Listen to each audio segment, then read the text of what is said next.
Appreciate you guys tuning in. The Tastemakers Podcast begins in 5 minutes. Make sure not to go nowhere, because Quote, Brina, Trisha, and Corey, also known as the Tastemakers, will be with you in 5 minutes. Thanks for sticking with us.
Oh snap, you still here. Listen, in less than 3 minutes, the Tastemakers Pod will be on and popping.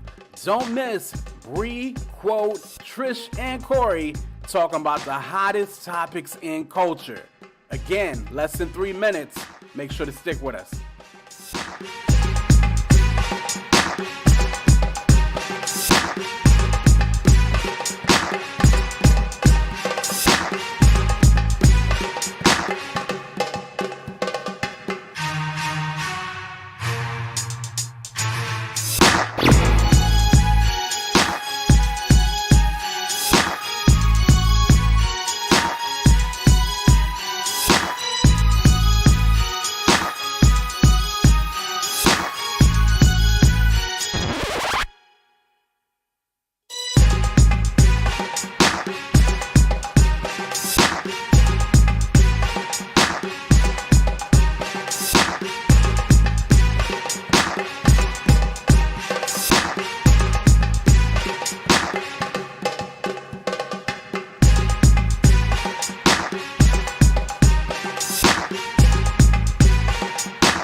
Tastemakers. Classic. We do more than make a living, we make a life. When everything is dark, we are the light. We are the tastemakers. Aight. Let tomorrow tell the stories that we make tonight. I told y'all, patience is a virtue. This is what perseverance will get you. In just 60 seconds, you will be live with the Tastemakers Pod. Again, appreciate you guys tuning in, and we'll see you soon. For the new tastemakers, sommeliers came out to play. Classics in the current day. For the movers and shakers, for the new tastemakers, sommeliers came out to play. Classics in the current day.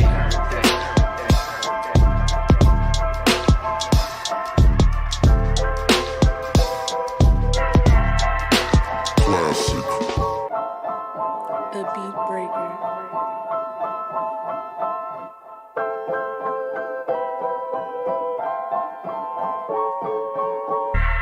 Tastemakers.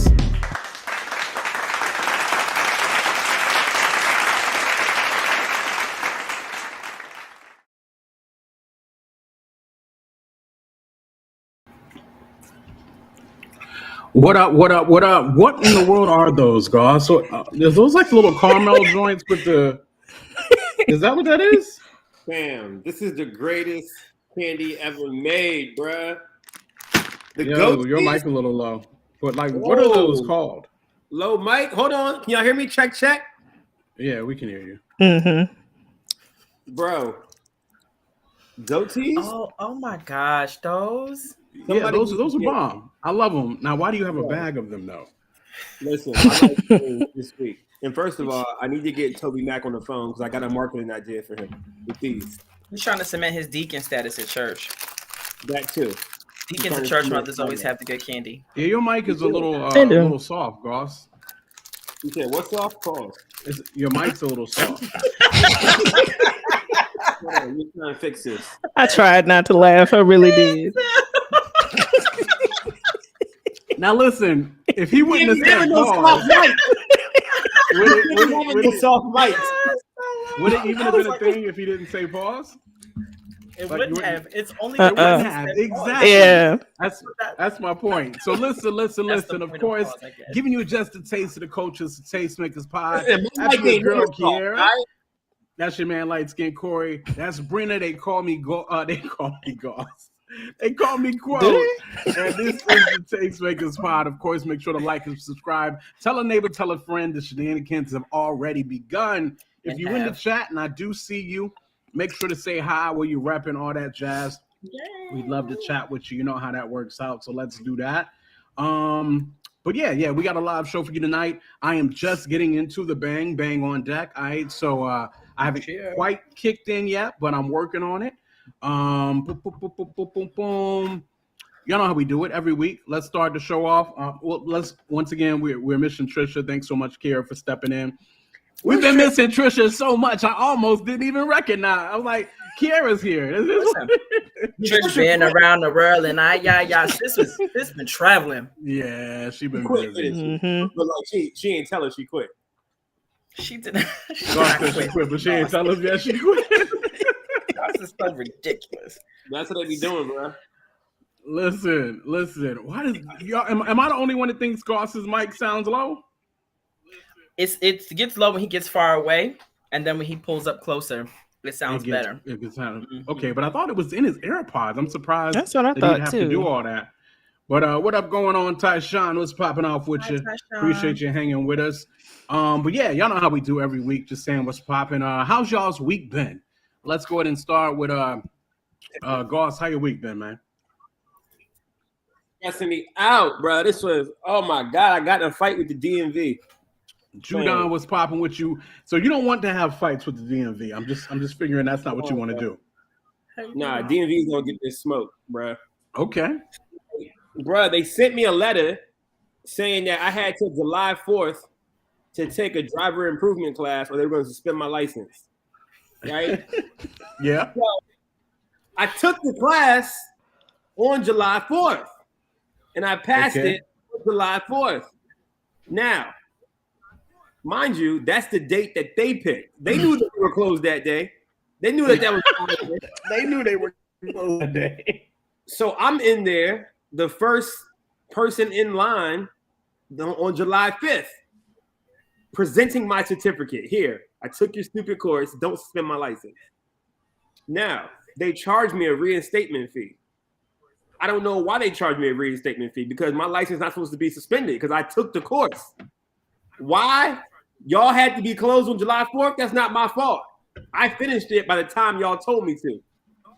Shouts out to Jay Kirkland. Why'd you wait till the last minute to do it, though? I just want to interject that your light skin privilege doesn't extend everywhere. I need you to understand.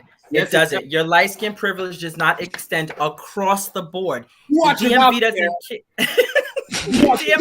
The DMV don't care nothing about this. The DMV don't care about that. Yo, they she sure about that. You're right. I couldn't. Wow. Look, Kiera, I had a plan. Like, I wasn't going to be the disgruntled light-skinned guy. I was going to be the, hey, how's everybody doing? What's up? So, look, here's my thing. Like that was my whole disposition. But the lady was from the islands. So, like, it really wow. wasn't. Like, no. You won't even hurt tight. You won't even hurt type, yo. It won't working. So they gave me a number to call, and I called the number, and nobody answered the phone. So guess what? I'm going back tomorrow morning and looking for Tasha from the Virgin Islands, and I complimented her accent, and she still played me. So that was my week. So did you get reinstated or no? Nah. No. They riding dirty. No, my license was not suspended. But I want my money back because I feel like I shouldn't have to pay because I complied with the letter. I did it by July 4th.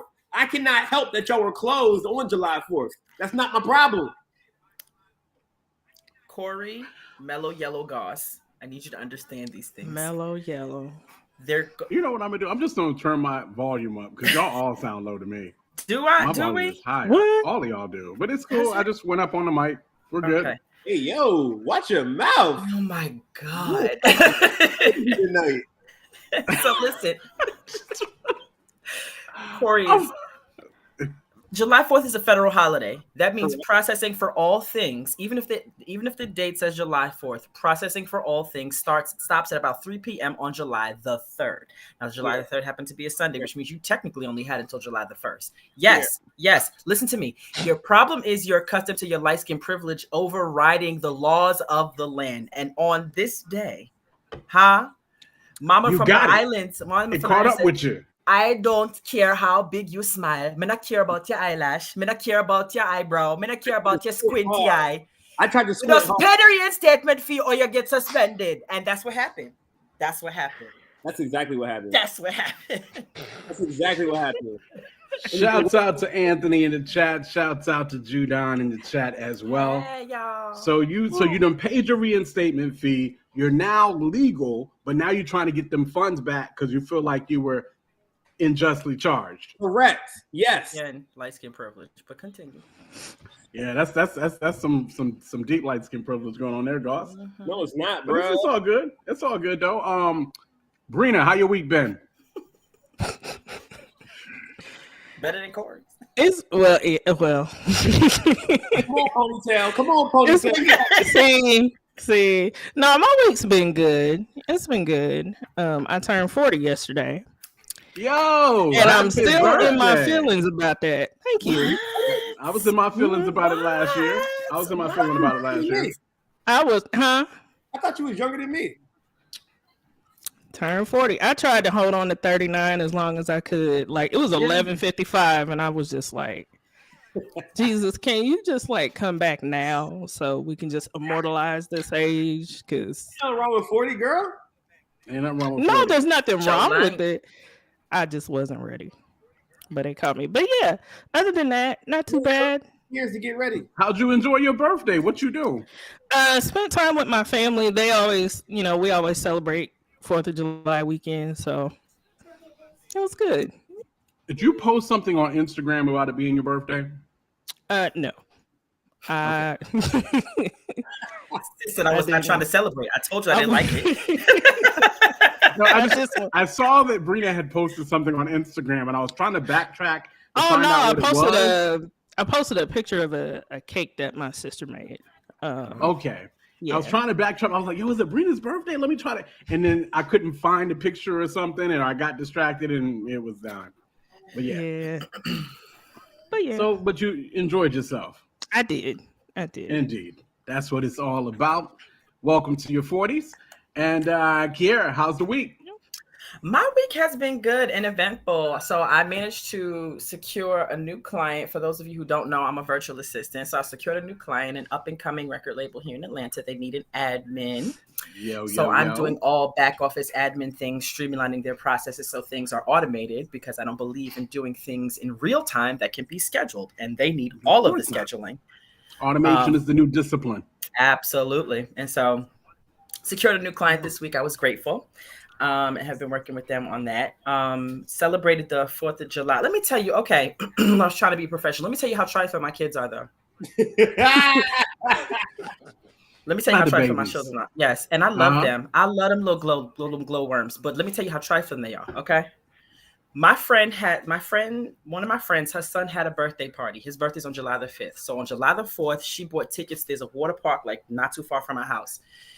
The water, it's like a whole little amusement thing. It has go-karts. It has a little water go thing where you can you bumper cars and shoot water at each other. It has miniature golf. It had a big old water fountain, tall, like sprinklers and all of that. A whole arcade. Kids took over. She paid $45 a head. She paid for all the kids. All the adults had to do was show up and purchase their own ticket. So she paid $90 for the two children I have here because my other one is in New York with her other family. Got you.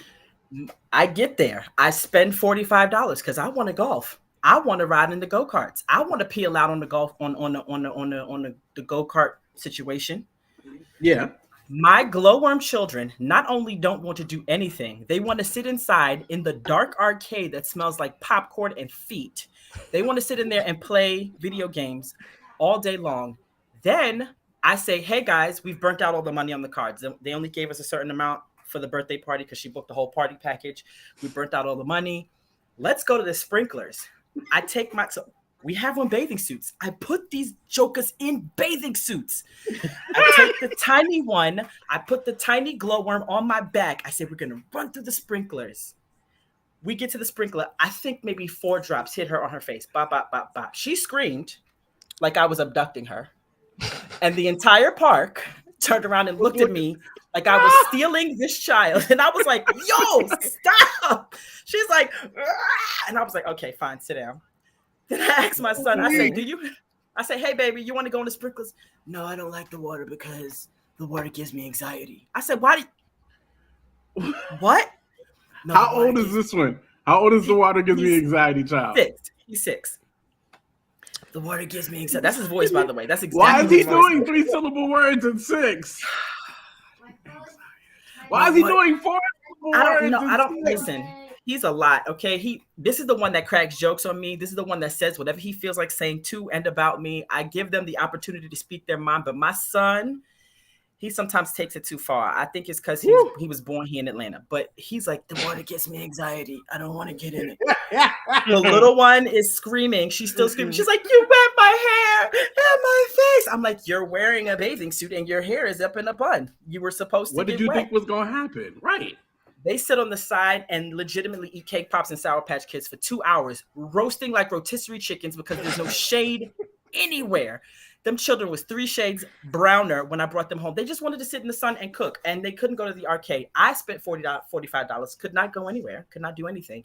Wasted my money. I was furious. Then on the way out of the park, my daughter decides to skip to my loo. I don't know what happened. She falls and goes knees first, just across the concrete. Whole knee wide open. Now she's screaming for real. Ah! So I have to march her from the back of the park to the front of the park, screaming at the top of her lungs. Like, wow. Kids is different now. They're different. They are. Yep. I said, it's real different. I looked at her, I said, I wish Jesus had sent you with return postage because right now you'd be going back. Not return postage on the baby girl. She was doing the most. I was very upset. Yeah. Kids is different. Everything is mid to them. All of the things, except for the things that should not be mid, like going to an amusement park and spending over $100. Yeah.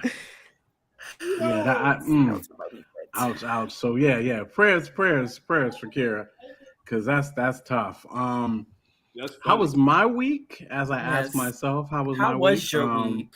Are you feeling okay? My week is cool. I was, like I said, really just getting a lot of rest in. Enjoyed the holiday, a lot of rest.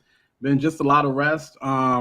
Just burning up in my house because my AC unit is old and I need to replace it. Mm-hmm. And so I'm now to the point where I just kind of keep putting Freon in it every year, and we're waiting for that Freon to get put in. And so it's burning up in my crib. Like I ain't got no AC. And I got AC. So yeah. Man, you should have got to fix that before you moved in.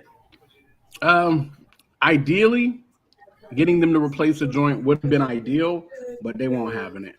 Yeah. It's not and the market you need is me to such call that somebody because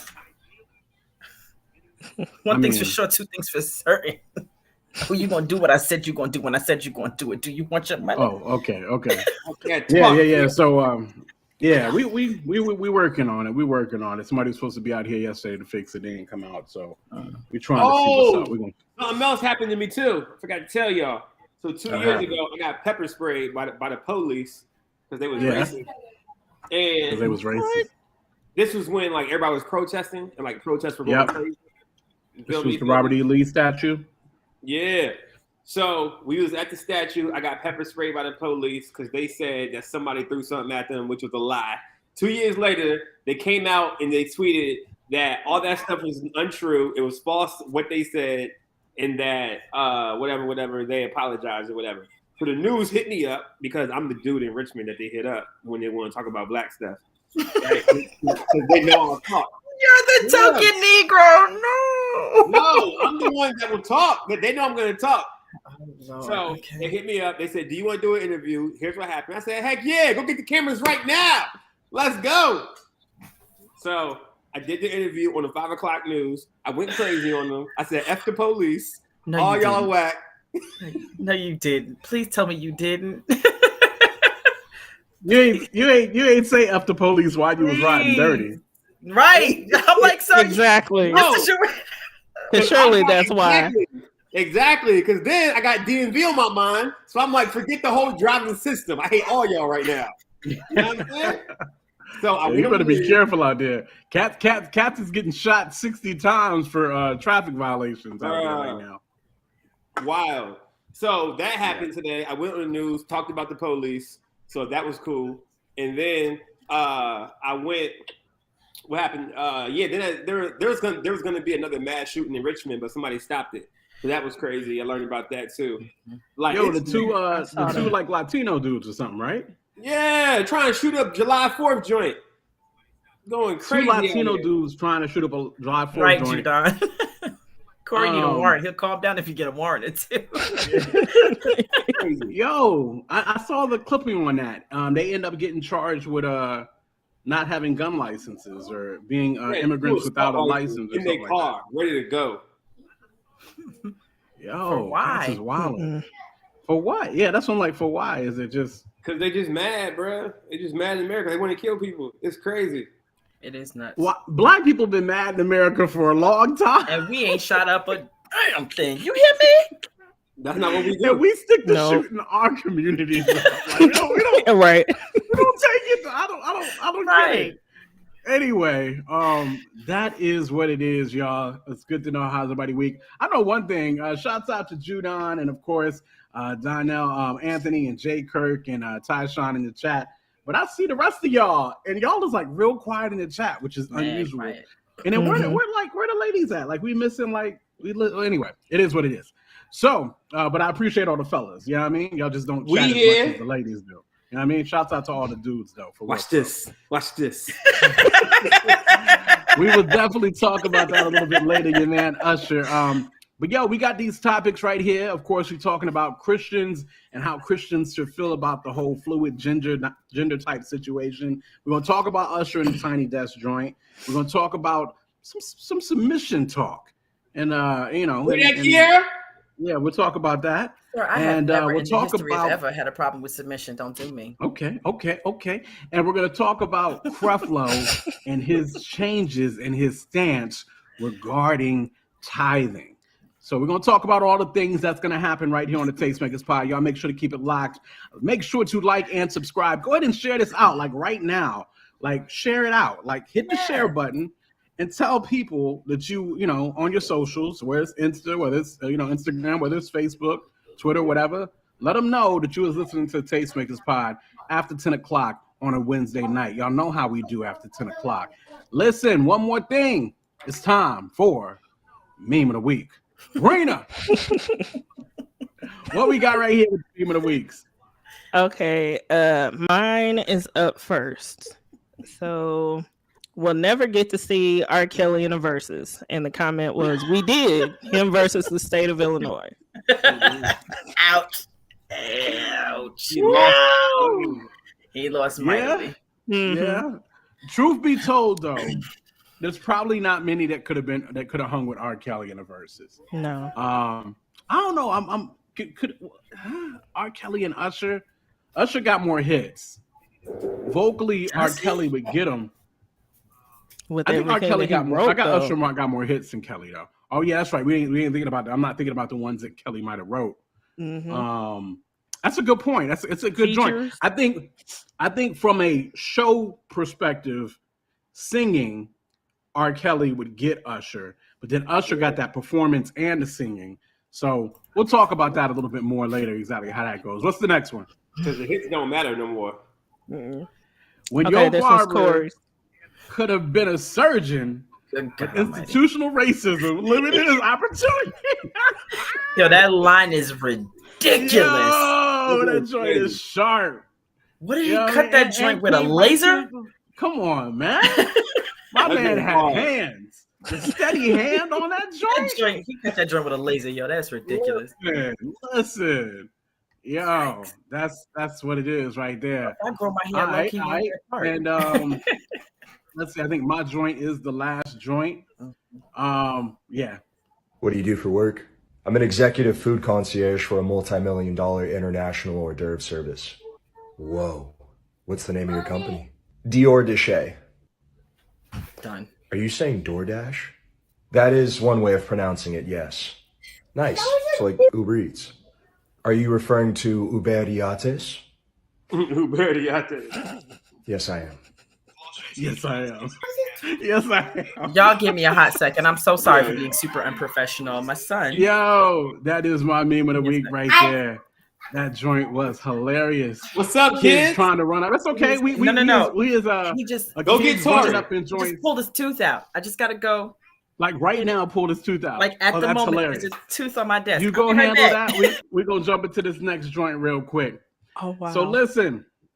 Yeah, it'd be like that. If you were watching the Tastemakers Pod 2 weeks ago, my daughter literally hijacked the show to advertise her YouTube joint on my YouTube joint. Talk about like and subscribe to her joint. So I wouldn't subscribe. It is like that. Kids, did you subscribe? Yeah, I support Tori. Listen, it bees like that for sure. Of course. So let's go ahead and dive into the first topic as Kiara handles that. How are Christians really feeling about the whole, gender fluid things? Of course, it was the Cruise Hip Hop Corner who actually put it up. They said gender roles, but what they were actually referring to is actually, people changing up their genders is what they're referring to. What's funny is our very own Tasha. She actually responded saying, "Only fluid I'm worried about today is in this clear glass bottle next to these ribs and this Hawaiian rolls." Of course, Tasha normally be in the chat. We ain't seen Tasha in a minute. We got to see what's going on with Tasha, but she definitely responded to that. But ultimately, what do we think about as Christians? What's been going on with the kind of gendered fluidness, the pronouns, people switching and swapping, gender joints. You can take it back to the four squares, Bree. But Bree, what you think about that? Or what we think about that as Christians, or just where we at? You mean fluid in regards to like traditional roles for male? So we're not talking. That's the question. He put it wrong. He put roles. What he was trying to actually say is just gender people being gender fluid, like people changing up their genders. You mean like people changing via surgery? Well, they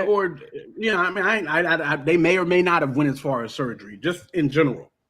Okay, well then, in that regard, no,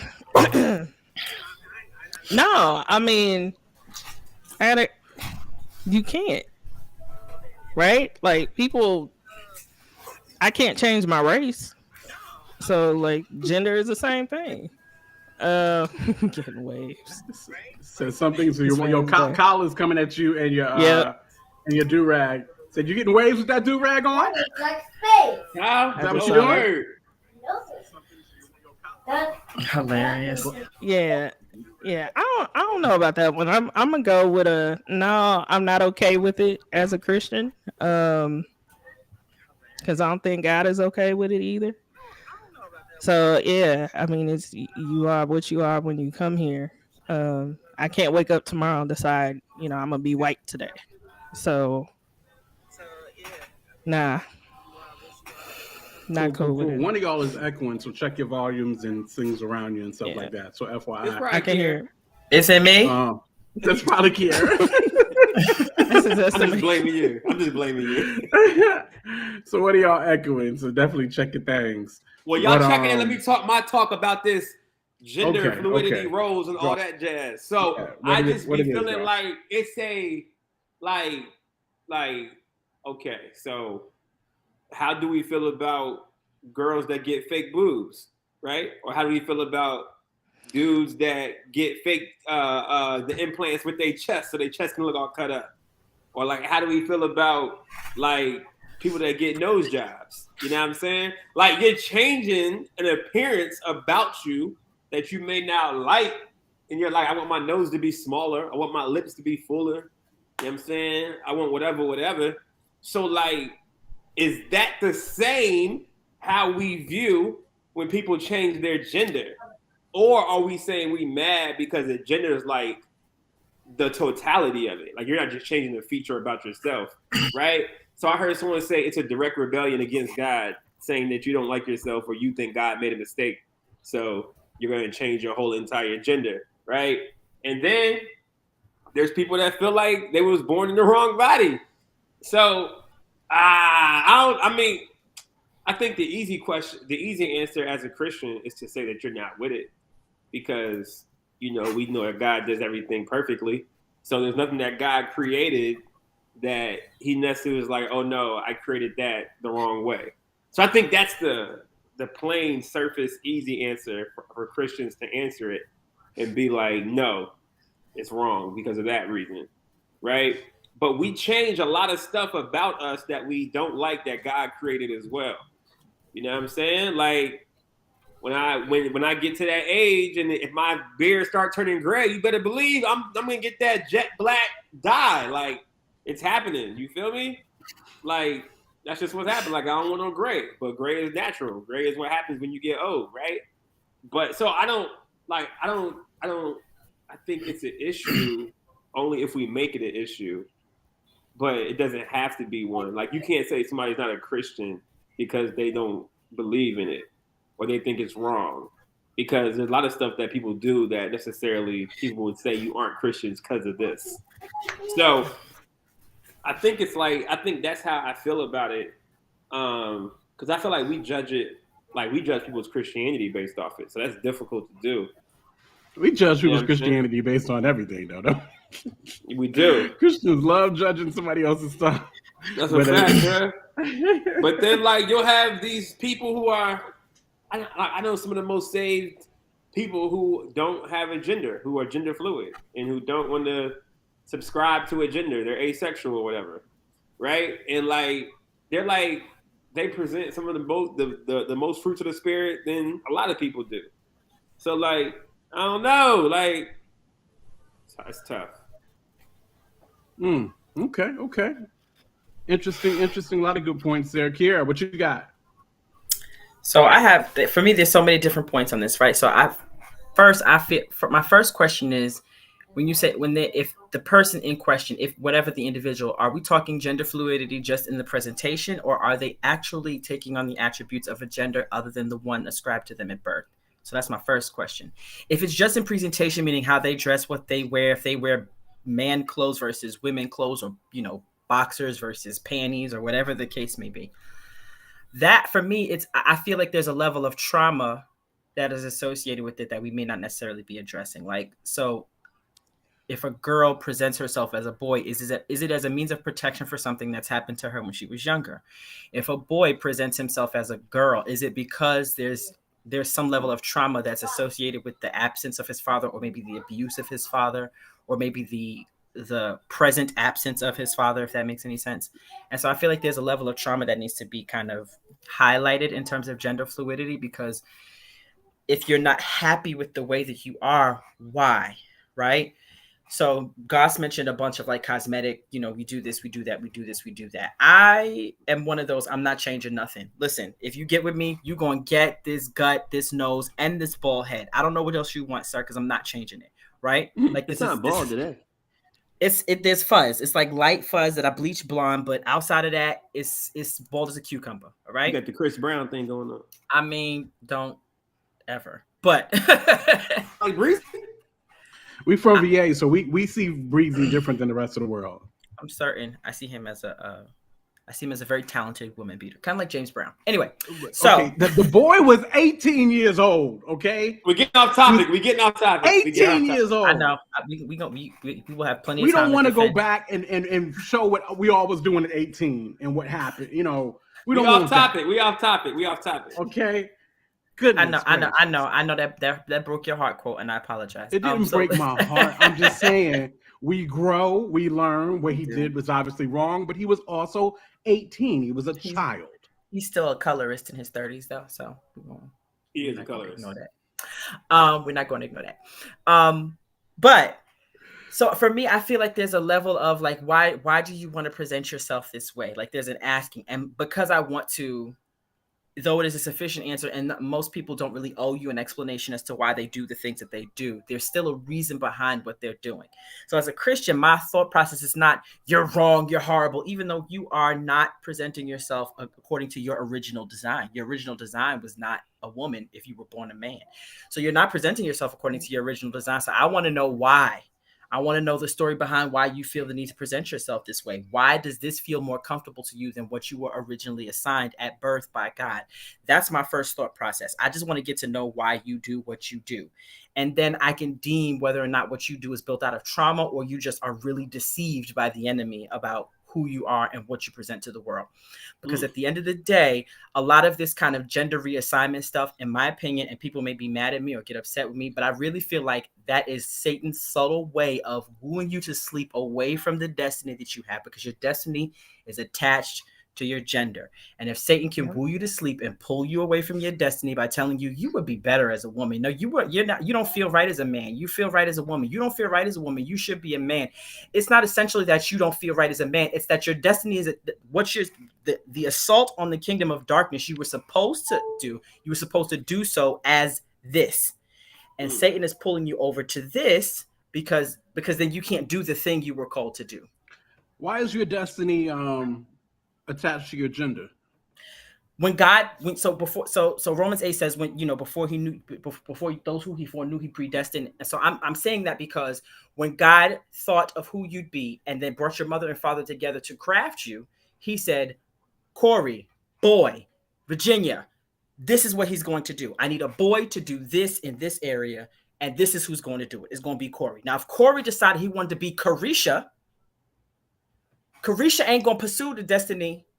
Carisha, don't do that. Carisha ain't gonna pursue. I'm trying to get it right. How do you do it? Wait, please. Yes, that. I can't do it. Carisha is not going to pursue the destiny of God the way Corey would, because Carisha's not a light-skinned girl's name, but go ahead. Yes, okay. So Carisha's not gonna. I know a lot of light-skinned girls with crazy names. Don't do that. So Carisha, she wouldn't pursue the destiny the way Corey was designed to, for a myriad of reasons. One, she is now tied to proving she should be a woman. So she's not focused. Like she's not going to put pursuit in the way that Corey would, because a lot of that is hinged together. In my opinion. Yeah. I don't know if I answered your question. Yeah. No. I think all of y'all are making some great points. And actually, I want to applaud you guys for making these great points. I say that because I literally have nothing to say about this at all. Yeah. I've got nothing at all. I really I needed more topics. So I was like, yo, let's just throw this in last second. And I didn't know how it was going to go, or whatever the case may be. But I'm going to be honest with you. I haven't been around it or had a relationship with people who had this particular struggle or carried this particular cup to the point where I've even been able to ask certain questions or whatever the case may be. So of course, it seems abnormal to me. I will say that. But I don't know that I have any real thoughts on it outside of it just coming off to me as being peculiar. To say, hey, I feel like I should be this gender other than the one that I was created to be. That's all I got. I really got no more than that. I mean, I even enjoyed Goss's points concerning, the way that we change our bodies in general, the way that people, because people is going pretty nuts with the BBLs, and everything else right now, and just all kinds of different stuff. People's doing whatever they want to do. And how does God really feel about that? Or does he? Or does God care? I mean, I'm not going to say God don't care, but I'm saying, is this really an issue to God? I believe God cares, period, because he cares about us. But, I think, is he more concerned about the root of that thing and whatever that's going on? Does he really care about the adjustments we've made to these earthly temples? You know what I mean? I don't have any answers for any of this at all. So I'm very impressed with you guys having opinions on. If some miracle in life happens and I get to date Janelle Monáe, how do y'all look at me? I don't look at you anyway. Because the question is Janelle Monáe, is she heterosexual or bisexual, and will you be sharing her with someone else? That's my concern. I think she's bi, but the question is, will you be sharing her with somebody? Nah, I thought her thing was she's not either gender. Yeah, I think her and Demi Lovato on that, not either, right? Yeah. Look, man, if she chose you as a male, she's obviously a female. And I mean, you unequally yoked her. In this hypothetical, has she given her life to Christ? Like, what's going on? The better question is, Jesus, but she's still no gender, but loves Jesus. She loves Jesus, but she can say that. She can say that. We're assuming that if you love Jesus, you're either male or female, and you can't be both. I mean, you can't be like LGBTQ, or you can't have no kind of gender identity. Because we're attaching salvation to male or female. I'm not attaching salvation to male or female. I won't connect salvation to it. I won't connect salvation to you being a hetero or homosexual. I won't connect salvation to that. I won't do that. Got you. Okay. I know people who are homosexuals who love to mess out of them some God. Mm-hmm. You know what I mean? I know. And they struggle with what they struggle with, and it's at their cup. And I just thank God that it's not my cup. Mm-hmm. And we keep it moving. But yeah, so I don't know, guys. Like I said, I really have no real. I know hypothetically what we are, quote unquote, how we are supposed to view this as Christians, or whatever the case may be. But I've literally done no research, dug for no scriptures. I can come up with my own ideas of. Yeah, it seems off, seems peculiar, seems different, yada, yada, yada. But honestly, I really do not know. I think Kiera named the scripture. Gave a scripture in Romans, whatever the case may be. But nobody else really threw out any scriptures like, what we talking about? I don't know. Yeah. Scriptures to support what? To support one way or another. About destiny. Yeah, so she was talking about destiny and different things of that nature. But I'm saying, like, what scriptures do we have to really back whether God sees this as being an issue? The fluidity of gender and stuff. Huh? Nothing can separate us from the love of God? So no. Nothing can separate you from his love, but there are things that you can do that can separate you from his presence, though. And I think that's the bigger question, because like in Genesis, if it says he created male and female, that's it. There is no in between, and we don't get to decide, our gender, where we're born, like none of that stuff. So it's like how you arrive in this earth, like God determines that. So be more specific, Kyle. 1 Corinthians 5, what in the chapter 5 of 1 Corinthians do you see as being something that would speak to that? Judon says, if God cares about us wearing clothes that are for the opposite sex, I'm asking, does he care about that? Like, Judon, like, how does Do we know that he cares about that? I mean, and then we might even say, I was gonna say in Leviticus, he laid out the 10 Commandments. And vice versa. So, okay, but then somebody could easily throw at you, well, that's Old Testament law, right? That's what he was given specifically to the Jews to separate them, to make them his own. That's Old Testament. Maybe Jesus dying and now, the dispensation of grace maybe now covers that. And that's Old Testament law. I'm just saying, like. So the question then becomes, sorry, Court, I'm sorry. Yeah, no, you're good. You're good. No, I was saying the question then becomes, were they gender fluid prior to trusting Christ? If they were gender fluid prior to trusting Christ, and then they prior to trusting Christ, and then they come into the kingdom, there's a level of repentance that says my old life is not the life I lead currently, right? Like that's true. In order to so if you say you're gender fluid prior to coming to the kingdom, and then you come into the kingdom, there's a level of repentance that marks your salvation. That's primarily why God told the women, grow your hair. It wasn't because he wanted women to have long hair. It's because their pagan lifestyle required them to be bald, and they did worship in that temple. And then when they came over into the kingdom, they were still bald and worshiping. So the examples look the same. So to create a differentiating mark or a mark of distinction, grow your hair so that you don't look like what you did in your old life, because the expressions look the same. So we need to be able to tell the difference that from the kingdom of darkness versus the kingdom of light. So if you're coming to the kingdom and you say, I was gender fluid before, and now that I'm in the kingdom, I still am. Well, have you repented? Like, do you understand the meaning of the word repentance in terms of turning away from, because your life is not your own anymore once you become a Christian. It does not belong to you at all anymore. And so, but if you come into the kingdom and then you're gender fluid once you get here, well, now I need to know, what have you been exposed to that makes you feel this way? Like, I still need to get to the bottom. You're trying to get to the root and the bottom of it.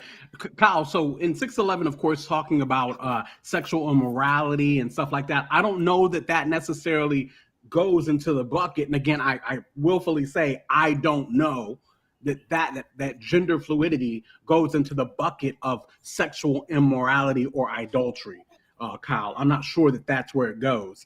Like I said, I will gladly admit my ignorance on this topic, as it is not something that I've researched or had a need to or have been led to or any of the sort. Do you understand what I'm saying? Because honestly, in my life, I don't know any gender fluid people.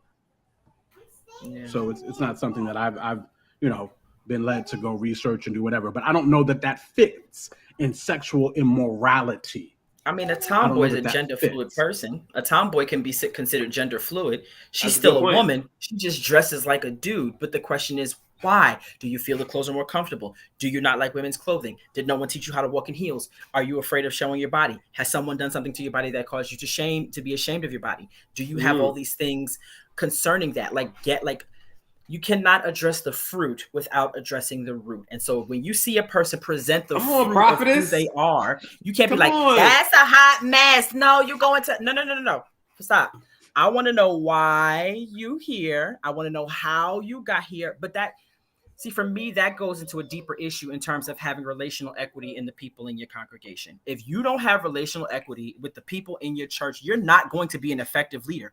If you have a mega church where there are thousands of people, then you need to establish you a 72 the way they did in Israel, so that there are people over groups of people. But there needs to be some level of relational equity so you can figure out who is dealing with what, why, when, and how you can pray effectively, where the intercessor should be positioned, how you should be praying, who you should be prophesying to. You need to figure out all of these things instead of just leading and getting money every Sunday. You know what I mean? You're going crazy. Yeah. No, shouts out to that. Definitely. Kyle, again, I looked through the verses 6-11. I'm not seeing anything about cross-dressing, and that would be interesting to see, cross-dressing in the New Testament. So please, if you can give that exact verse for me, please do just that.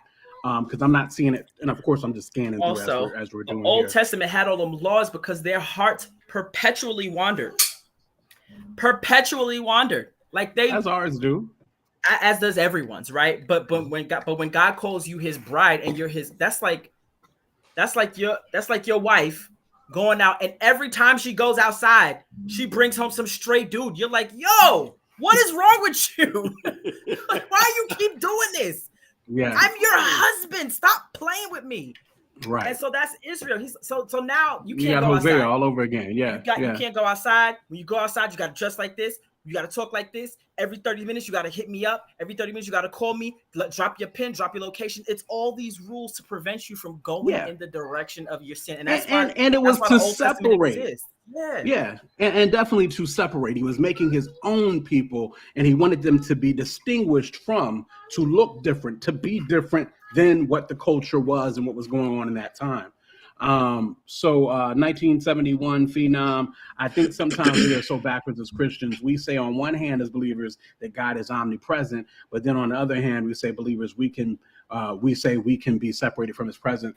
I'm not sure how we. Not necessarily. Okay, though. We talked about that earlier. Okay, I got yeah, I hear what you're saying. Not necessarily though, because we are limited now as to like God's omnipresent, but we can't experience him the way that we should. You're talking because of sin.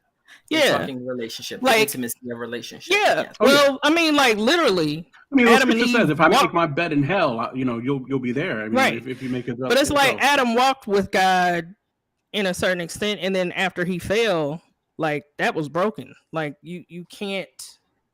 He had to veil himself, and that's what I'm talking about. Like, there are things that you can do that will take you away from his presence versus, heaven and hell. That's what I'm saying. Because God was omnipresent in the garden, and he still asked Adam, where are you? It didn't mean that God wasn't in his presence. It didn't mean he wasn't in God's presence. He's actually saying, where's your heart? Because it's not here.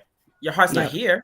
Where'd your heart go? Because I remember it being here, but it's not here anymore. Yep. And I think that's what we're ultimate, because Christianese is a language. Let's start there. And we say things that sometimes we're like, people are like, what? So when God is absolutely omnipresent, absolutely. He can be in all places at the same time and is inexhaustible in him being in all places at the same time. I think the problem is positionally our hearts wander from his own. And so when we say you do things to take you out of his presence, you're drawing yourself away from the fellowship, the unbroken fellowship that's supposed to happen as a result of being a believer. You're pulling yourself out of that with the entertaining of sin a little more every day. It doesn't just happen all at once. It's like gradually a little step, and then you look up one day and there's a chasm between you and the Lord. That's what we mean when we say he's not going. You're taking him out of his presence. We are well aware that he's omnipresent. Yep. He's here and there with you and us simultaneously. Reading now 71 Phenom. That's Bowles, right? Yeah. What's up, Bowles? But Adam did not have Christ or the Holy Spirit living inside of him. In the new covenant, nothing can separate us. Bible, new covenant, Adam was not under grace or in the new covenant. And I rock with that as well. That does make sense as well. Still, God being theoretically omnipresent, but the Spirit not being with us or whatever the case may be. Like I said, the presence thing I rock with, especially I don't get too caught up on how that rocked in the Old Testament, because I live in the New Testament. Yeah, I mean, I know God is with me everywhere I go, and so that's kind of what it rocks out for me. But being effeminate goes hand in hand with cross-dressing. Now I hear you, Kyle. I guess effeminate. Define effeminate. What is effeminate? Yeah, but then you got to do all that and stuff like that. Define effeminate. I didn't expect us to spend this kind of time on this topic. I don't know why you didn't. Like I don't know why you didn't. Well, because literally it was a throwaway topic that I threw in last minute because I needed an extra topic. And again, I normally am a little bit more researched on topics, and I wasn't on this one. I didn't know how this was going to go, and I was just more like, okay, experiment, boom. You know what I mean? Let's see how this goes. And so, I might do a little bit more research and then come back in on this possibly. But ultimately, in my life, I've not had to deal with it. So therefore, it is not something that I have had to really be concerned with, or whatever the case may be. And maybe if I had a relationship with somebody in that, I would be more concerned. The Spirit would lead me a certain way, whatever the case may be. I'm not the kind of guy that's just rebuking everybody for everything, unless you can, that's just not my ball game. And I don't rebuke without relationship either. I was about to say that. That's not my ball game either. So, so therefore, like I said, with this topic, I'm kind of Like, it's kind of peculiar to me. It's weird, but I say weird as in weird to me. I don't know about weird in right, Judon. But weird in me. Let this be a lesson. This is never a throwaway topic. Yeah. If you, and I feel you, Judon, and that's true, but when you got to come up with topics every week, shoot, things get real, and then I went, and I went to my normal Christian hip hop, or normally light topic or funny topic, is normally let me go to cruise hip hop, and this was one of these cruise hip hop joints, and it was a little bit more deeper than usual. What's funny is nobody really responded to this topic too, so you could tell it wasn't something their audience even really knew how to touch or talk to or anything like that. So that's that. Let's do more digging on that. Maybe we'll come back later and talk about that. But interesting, great points I think that everybody made. So that is what it is. We normally transition with something a little bit more solid, but I ain't got it, dog. So definitely make sure to give us a like. Make sure to subscribe. Tell a neighbor, tell a friend about what it is we do here at the Tastemakers Pod. Appreciate you guys hanging out with us thus far tonight. We got a few more topics to hit up. And, of course, we're going to be talking about Creflo at the end of the show, so you definitely want to keep it locked for that. Up next, let's talk about real quick this Usher Tiny Desk and the many other things in which this kind of feeds into, or whatever the case may be. First off, who got a chance to actually check it out? Everybody watched it. Everybody watched it? I watched it. Okay, y'all watched it? All right, that's cool. We all watched it. That's Usher. What you mean, boy? Hey. I mean, I think some people respect Usher more than others. But yeah, got a chance out to watch the Tiny Desk. It was good, right? It was good. But was it really, really, really, really good because of what we saw on Versus last week? Did that make it better? I think I was impressed with his vocalism, considering he parties hard. I think I was impressed. The fact that he could still hit notes that he was hitting when he was 17 and Usher's like 42, 43. Yeah. So to hear him go up there, because Mariah Carey still can't go up there, and Mariah Carey used to hit the rafters, and she can't. Yeah. So to hear him to hear him roll up in that falsetto, like that was like, oh, okay. I mean, he was giving me Morpheus vibes the entire time. However, he was, musically, and then the two. So what was it? Eric Bellinger and I can't remember the other young name. Vito. Yes. They were giving me strong 90s R&B groups in the beginning, and I was this. I was like, oh, this takes me back. Yeah. So I liked it. I did like it. If he's coming out with new music, you need to hurry up. Yo, when I say the streets have memed that to death. They have memed it like crazy. They crazy. Yo, shout out to Judon. So it's not, people be scared these days. I ain't scared. Now, honestly, people do be scared these days. But here, just know my heart. My heart is I'm not going to call out something I have not done research on. I'm not going to call out. I think we love to condemn people. We love to judge people. I ain't done the research. I ain't done the joint. I'm not calling out cats just to call out cats. I believe there's enough of that going on in the world. So that's just not my stance. And that's just me personally. That's my heart. Can you call out without a solution, though? Like, that's the problem. Yeah, can you call out really without relationships? You're calling people out, and you don't have a way for them to go. You're just like, you're wrong.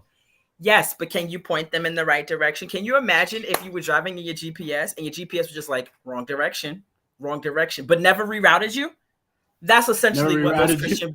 That's what most Christian rebukes are. It's telling you you're wrong and never rerouting you. Yeah, and their only reroute is repent and repent for the kingdom of God is at hand. That's their only reroute, and they're like, okay, I mean, I hear you, but how do I get there? And it's so.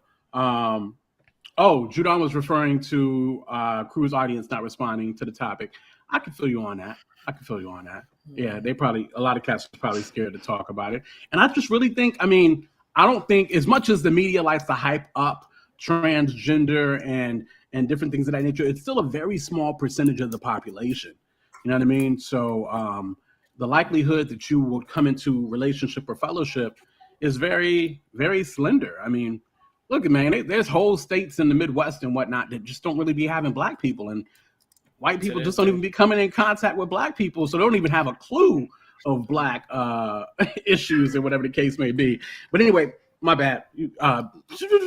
Back to Usher.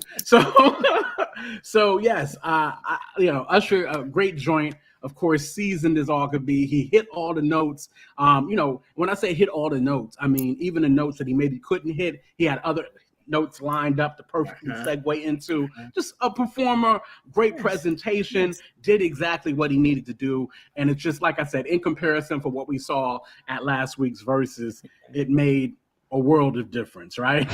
Yeah. A world of difference. And see, what you think about it? Yeah. That probably is. What do you think, Bree? I mean, clearly his mics worked and he could hear himself. The background singers were sharing a mic, and we could still hear them. If that wasn't Mother Brina, if that wasn't a Mother Brina answer. I mean, it was just real artistry on display. I loved it. Even though it was the Quiet Storm version of all of his hits, it was a refreshing take. Yeah, that was another nice. thing. Yeah. I don't know whose office did they take over though. That's what I was trying to figure out. I think whose office? Our studio. It was their studio. That's what I was wondering. Okay. Yeah. It's not really an office. It's a set. Because everybody does it. NPR. Everybody does it there. Yeah. Okay. I was just wondering. Goss, what you got? What you got? I ain't like the outfits. It's called Black Magic, sir. They were called Black Magic. So that's what they were. I ain't like the outfits. Did Usher Usher have like a gang towel under his neck? What was it under his neck? I told you he was giving me strong Morpheus vibes the entire time. He had like a bandana, but I don't know if it was a bandana or if it was the shirt. It was like a leather situation. Like, he had some leather stuff around his neck too. And usually black works for everybody. I just feel like black don't work for Usher. I don't know why, but I ain't like the outfits. I think everybody else looked good in their black except Usher. I think Usher should have wore white, and that would have popped. That would have been fire. But yeah, like I don't know, just wasn't feeling the outfits.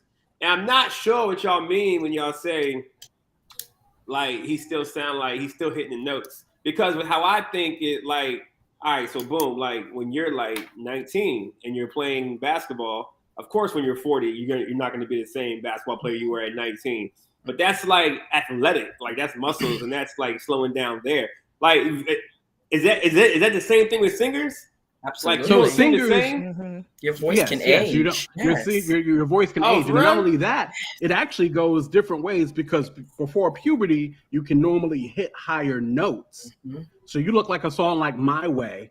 And when that came out 25 years ago and Usher was only a teenager, hold on. Was he a teenager 25 years ago? He might have been just coming into like 20 something. Maybe he might have been 20, 21. We're talking about a different your vocals do different things.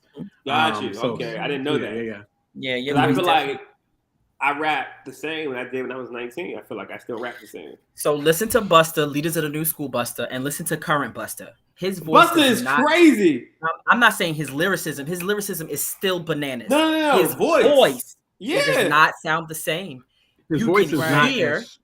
You can hear that he is older in his voice. Yeah. Absolutely. Mm-hmm. What about Jay-Z? Well, Jay-Z doesn't sound like Jazzo Jay-Z. He doesn't sound like he doesn't sound like that guy anymore. That's style. That's not voice. Right. I'm saying he doesn't sound like that guy. His voice when he was that guy does not sound like he sounds like an adult. Now he sounds growner. He does. I believe. There's just a little bit more bass, a little bit more growth too. Yeah. He never had bass in his voice. Then if we go back to like it's there. It's there. His voice matured. It's a whisper, but it's there. Yeah, you can hear it just a little bit. Yeah. I feel like Reasonable Doubt Jay-Z and 444 Jay-Z is the same voice. Like, I would disagree. Just a smidget. I'm telling his voice your voice matures and ages, which is like even somebody like what's this girl's name? I'm not a fan of her. Oh, she's a pop singer. It's not Katy Perry, the other one.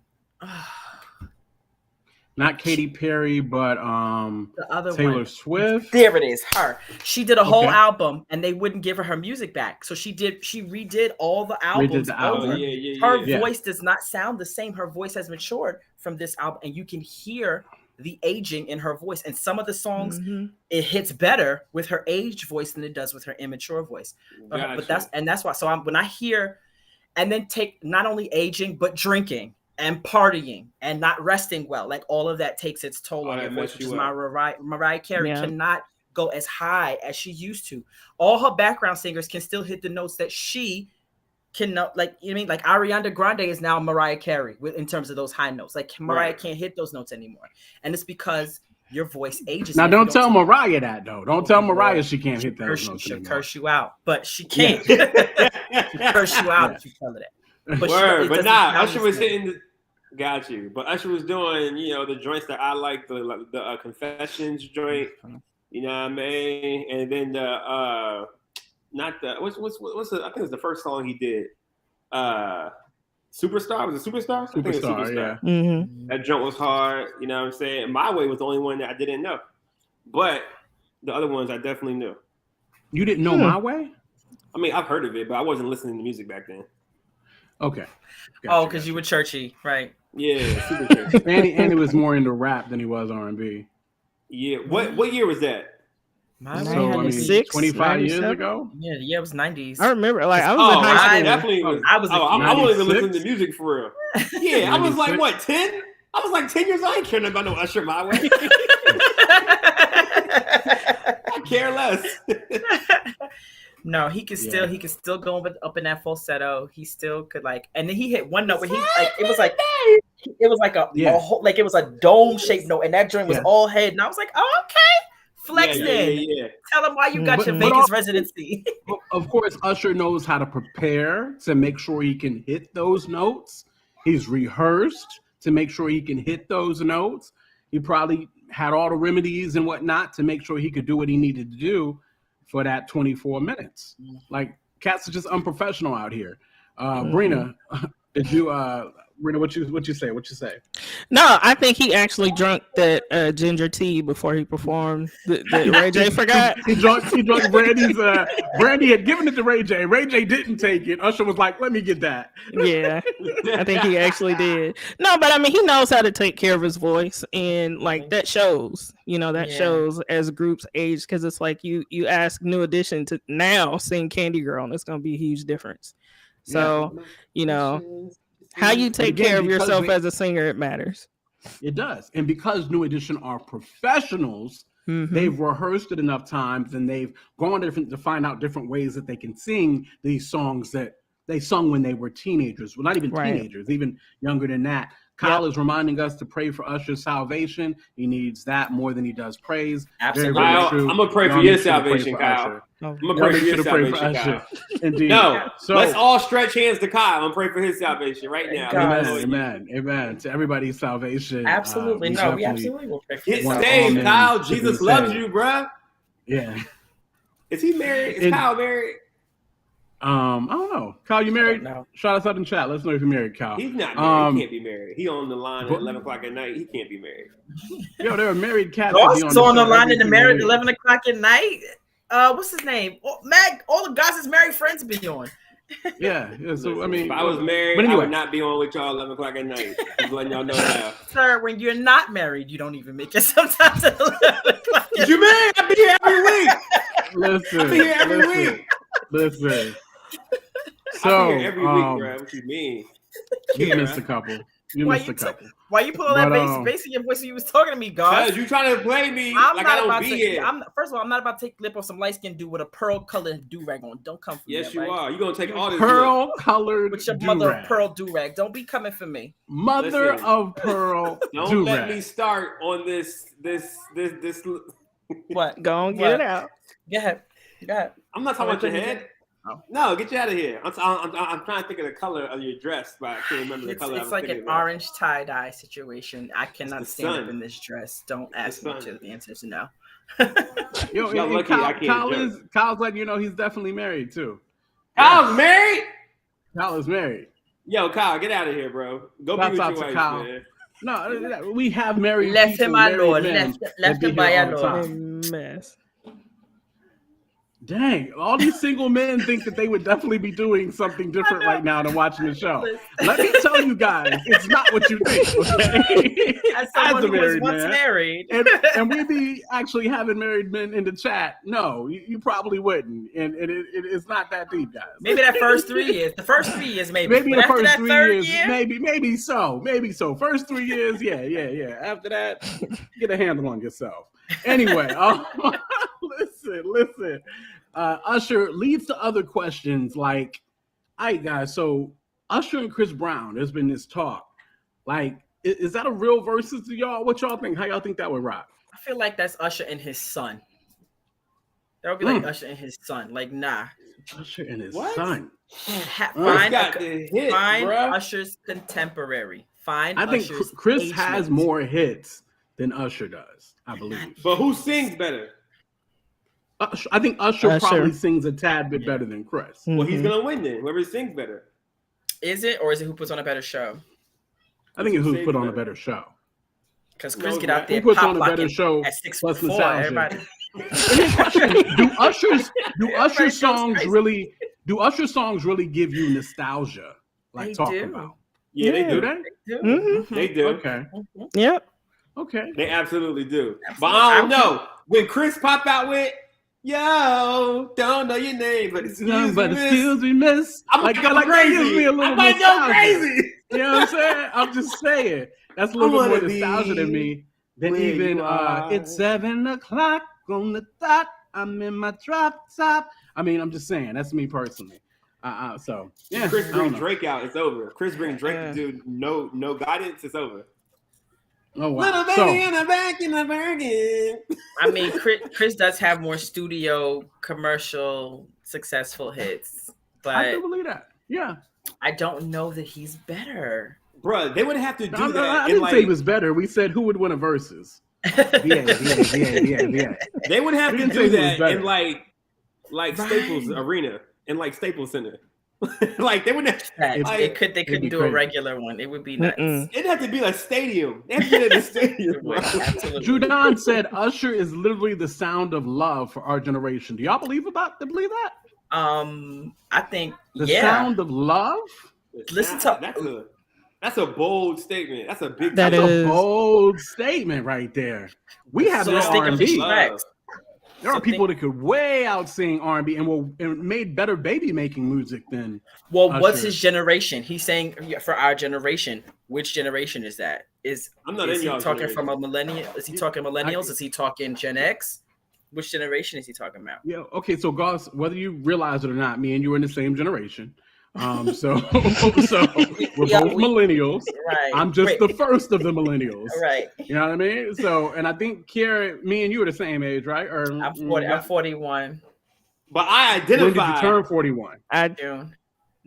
In June. No, so you're a millennial too then.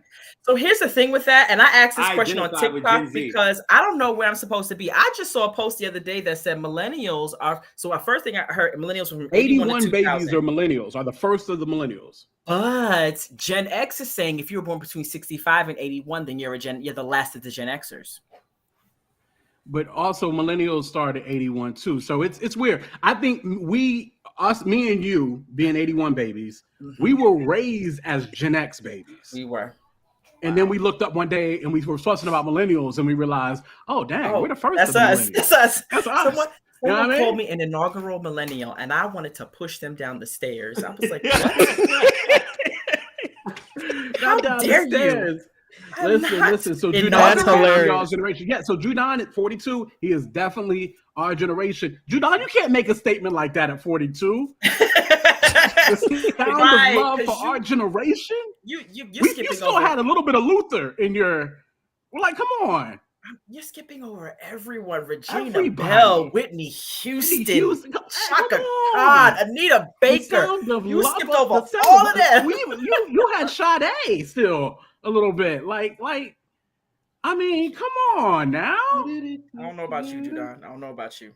I don't know, Ju, because you're older than both of us now. Come on. I don't know, Ju. Not the sound of love for our generation. Boys the Men? I mean, we can go on. This could go on. Jodeci, we can go on. Jodeci. This could be a show all by itself. This all by itself. The Sound of Love. More hits regarding being in love and the ups and downs of relationships and Usher. I think Usher was writing his life. You was focusing on Confessions, maybe. And I still feel like I don't know. I can't give Usher that. I ain't ready to give Usher that. He was also wrapped in that whole R&B love era, right? So it was like Usher and Jodeci and Jagged Edge, and like it was a bunch of them just lumped into one. So I get what Usher was a kid compared to Jodeci. He was. I feel like Jagged Edge might even have been more lovey-dovey than Usher. Usher was pop. Jagged Edge was lovey-dovey. They say Usher the same was. song I mean, for let's 5 get years. married. I've got a B. To Oh my gosh, that's true. I can't even be mad at you for that. What did he say? I missed it. He said Jagged Edge sung the same song for 5 years. 5 albums. Sing the same song. He is absolutely right. Because I Gotta Be and I Promise, I'm never gonna be able to hear that. are the same chart. Man, all of the joints are the same song. Same track. And I love I Gotta Be without laughing. Thank you the guys. Same daggone song though. It's the same It's like Maverick City, daggone bro. song. It's just like Maverick City. It's 4 chords. Listen. So feels like I just Usher, walked right out of heaven. Let's get married. That's so much. Yes. Yo, shout out to my dude Mayor Morris in the building. What up, Mayor Morris? Out here. Was popping. So listen, he called this. what did he say? He said he's watching this religious comedy. Religious comedy. We're officially religious comedy. I love it. I love it. Well, so I would love to see Chris Brown and Usher in a versus. Of course, I'm biased. You know what I mean? Virginia all day. But of course, I respect Usher. Without a shadow of a doubt. But Breezy can dance better. Breezy gonna go crazy. I believe Breezy can dance better, but it is very close. It is very close. Mm-hmm. Usher can dance his tail off too. So He can. and then what happened to R&B? We can go that. Sean Stockton sent out a tweet this within the last 24 hours, really talking about what happened to R&B and why is R&B trying to be hip hop so bad, and why does R&B, I blame Diddy and Jodeci. Don't be blaming Puff. I blame Diddy and Jodeci. Do not blame Puff. I did. Listen, there will be no Puff slander here on this podcast. I can see your point. I can see Y'all it. know that's my new. I love Puff. I know. I get it. I get it. He's your Kevin Samuels. It doesn't change the fact that I blame him. I see you looking at Let's me. see. So let's man, that 112 drum was tight. Dance with me. I see Bad boy, you baby. in the parking lot. Dun, dun, dun. Oh, that was so tight. Anyway, so listen.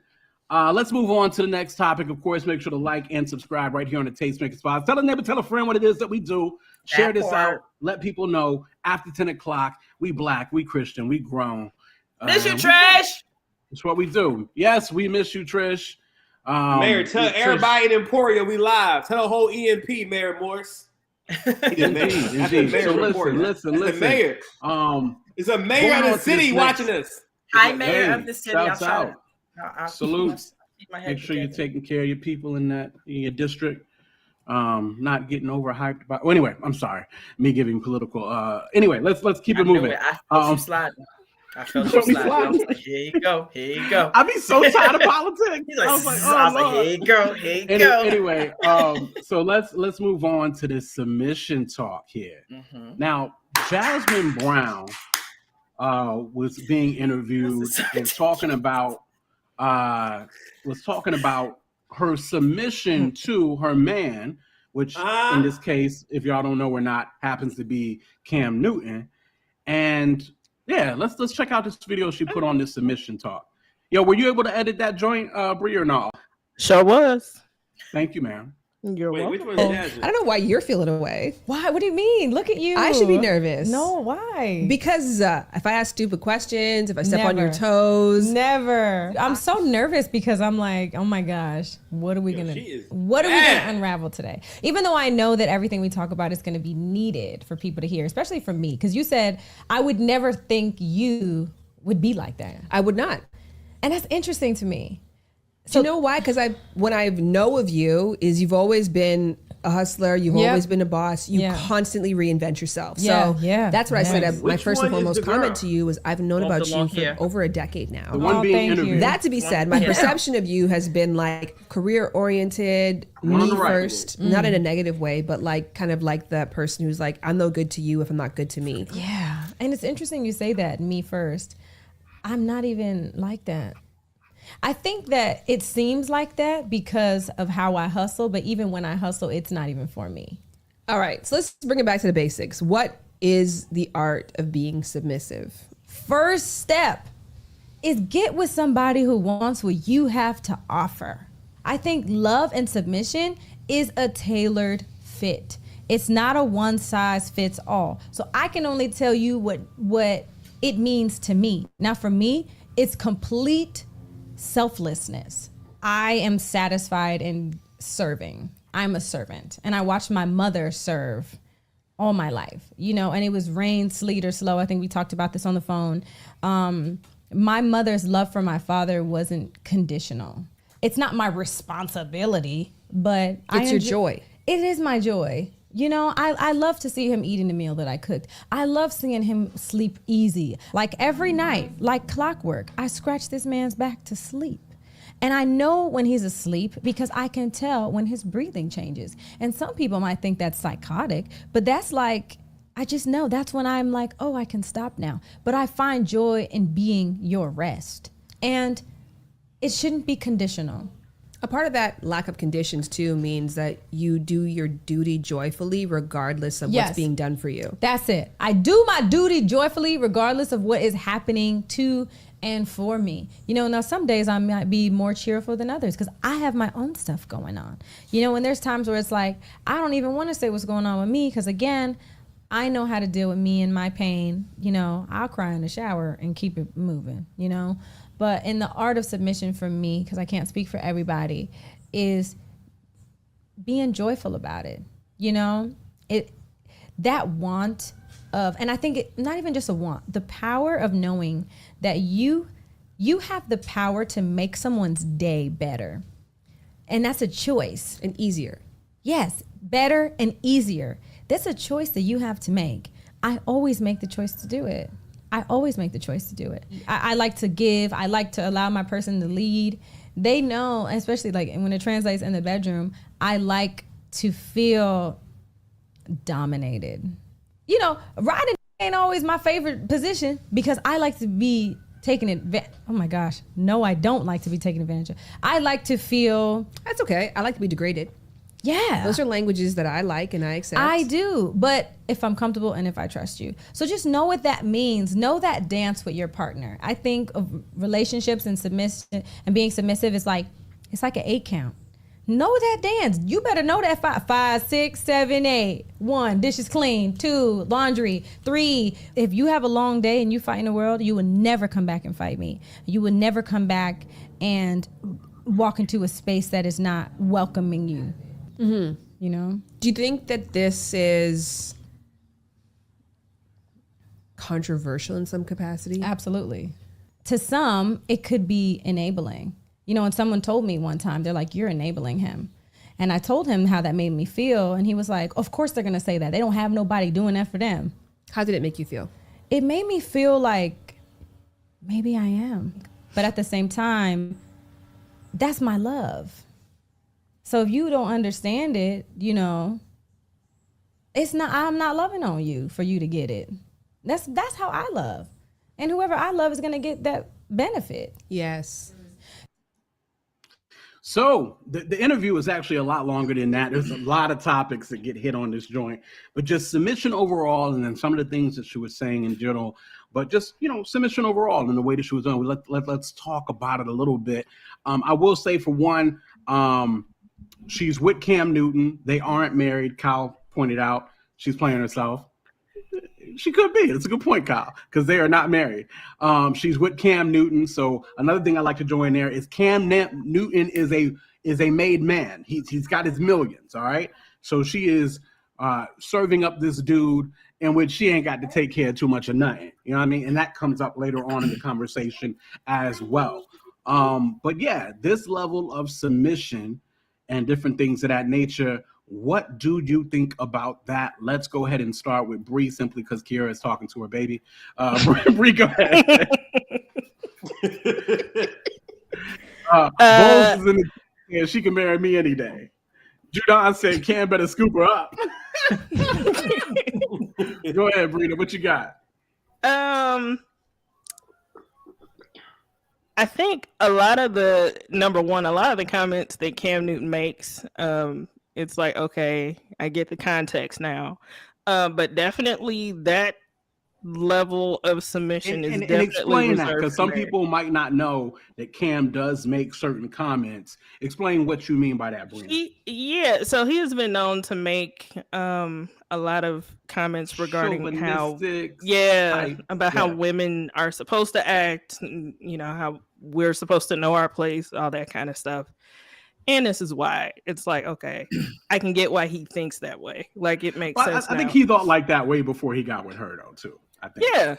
Yeah. But it's like, it's just, if this is his, you know, if this is his world 24/7, then like I said, I get the context now. But yeah, that kind of treatment is definitely reserved for marriage. And I don't, you know, the whole submission thing, I've never had an issue with that. It's just who you're submitting to has always been my thing. Okay. So no issue with it. It's just a matter of who you're submitting to. Yep. Kiara, what you got? I have no issues with submission, contrary to what Goss thinks. Goss thinks I'm just this rebel who sets things on fire, pushes men out of the bed, throws shoes. He just thinks I'm crazy. And here's the thing. You probably wear Timbs and all that. I have Timbs. We've already discussed this. I'm from Brooklyn. That's a staple in my wardrobe because of demographically where I'm from. We talked about this, okay? That's exactly why. Don't. Okay. I have no issue with submission. I've never had an issue with submission. The only thing I have to say is my prayer is that he doesn't break her heart, because the level of her heart that she is giving to this man in her submitting, if he decides he wakes up one day and does not want to be with her anymore, she will be almost irreparably broken, at least for a couple of years. So I'm not saying that submission is an issue. I'm saying that submission to somebody whose last name you do not hold. And it's more than just serving them in terms of giving them all of the things. Submission is also checking with your partner before you make a decision. Submission is also not doing anything to like understanding what they do and do not like and not violating that. For instance, she's sitting there and she looks gorgeous, but she's in a top that thing is plunging. If she cough hard, we might have a Janet Jackson. Some men wouldn't be okay with that. And submission says, if your man say don't go outside and no stuff like that, you can't go out. If your husband says, please don't go outside like that, you can't go outside like that. Now, the only reason why submission is an issue is I feel like submission is an issue for a lot of women is because you don't trust the man you want to that wants you to submit to him. And if you don't trust him, you shouldn't even be with him, let alone submitting to him.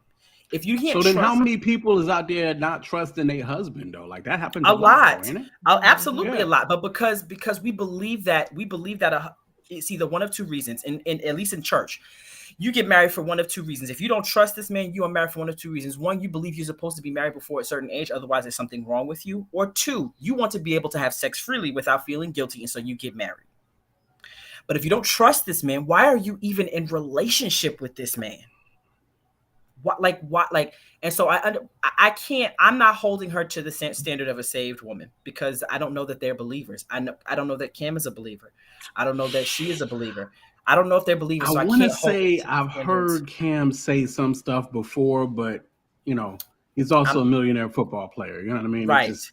And so I don't know where they stand in terms of salvation. I've not seen any fruit in keeping with repentance from either of them. So I'm not going to hold them to that standard. To that. I got you. But like I'm team submission. Like if and when I get married again, if my husband says, Key, you are on the left side of the bed from now on, guess what? I'm rocking out on that left side until one of us go to be with Jesus. If he likes his martini shaken and not stirred, then they shaken and not stirred until I got a hard time believing this. Why don't believe this? Would you like to call? I'll give you my ex-husband's phone number. Let's call him right now. Put him on the line. Call him on line 1. I'm not trying to get cursed out by his current wife. We're not doing that. Let's start there. And some people will say, well, if submission wasn't a problem, then why is he your ex-husband? That's a whole nother can of worms. Ball game. Yeah, that's day, a whole other situation. When I was his wife, here's an example. When I was his wife, I got a job offer. We were living in New York. I got a job offer in DC. The job was an executive assistant starting at $70,000 a year. We had just gotten married, and my daughter, who was 15, was less than 1. We went to DC. I went to the interview, went through the interview process, met with the senior management, went and put money down in an apartment. They called me the same day, told me I got the job. We went and put money down in an apartment, started the process of moving. When we got back to New York, that man woke up the next day and said, I prayed, we're not going. Whee! Guess what I had to do? I had to call the job people and rescind my offer and then call the apartment and tell them we were no longer moving and I need a refund on my deposit. Did it sting? Yes, but submission says I've submitted to the space this man holds according to God's design, and that man said we're not moving. So guess what? You're not moving. Hey, shouts out, big clout on that for that. There was something that she said that caught my attention before I hit that. Goss, your thoughts right off. Yeah, it didn't. I don't know. This conversation didn't sound like a submission conversation to me. It sounded like that's just her preference. That's who she is as a woman. She's going to do these things for her man. It don't seem like it's I'm submitting, so I'm doing these things. Yeah. But it seemed like this is what I do. Like for me, whenever we go out to eat, I'm always paying for everybody. I don't care if you're my girl or not. I'm paying for the table because that's just what I do. Right. So it's not that I got good manners. It's not that I was raised well, which I was, and all those good things. But like that's just who I've become as a person. Because I like giving. Like, I know giving is that's really the cheat code. Like, giving is how you, like, really, get ahead in life.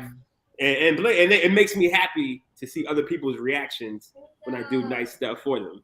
So I think this is more so her as a personality rather than her submitting. You know what I'm saying? That was my first reaction to it. Yeah. That's how I feel. Two quick points. Go ahead. Go ahead. You're good. No, I'm saying she trusts him. It's obvious that she trusts him, and that's the hinge that this all hangs on. She trusts him. You submit to people that you trust. If you don't trust them, then you won't submit to them because you don't trust. You submit to someone when no matter what, even if the decision is against everything I believe in, that this person has my best interest at heart and would not do anything to hurt me. The problem comes when you submit to people you don't trust. And if you don't trust, you shouldn't be with them. If you have trust issues, go to therapy before you even start dating. But don't date people that you don't trust and then buck back when it's time to submit to them. Just like stop. So that's my thing.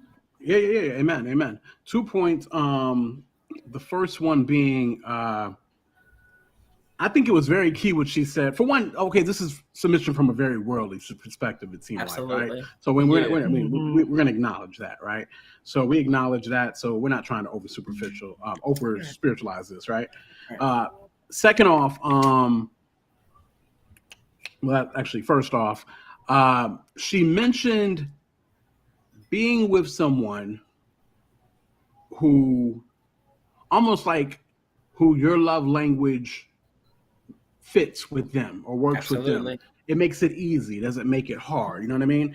That's who she is. That's how she wants to love. If she's with somebody who's willing to receive that way and that works, it works for them. Hey, if you like it, I love it. Boom, boom, boom. It works out. That's very important. Something I think if you're single in the chat, keep with that. Like somebody who you could fill their love tank up easy, just being you.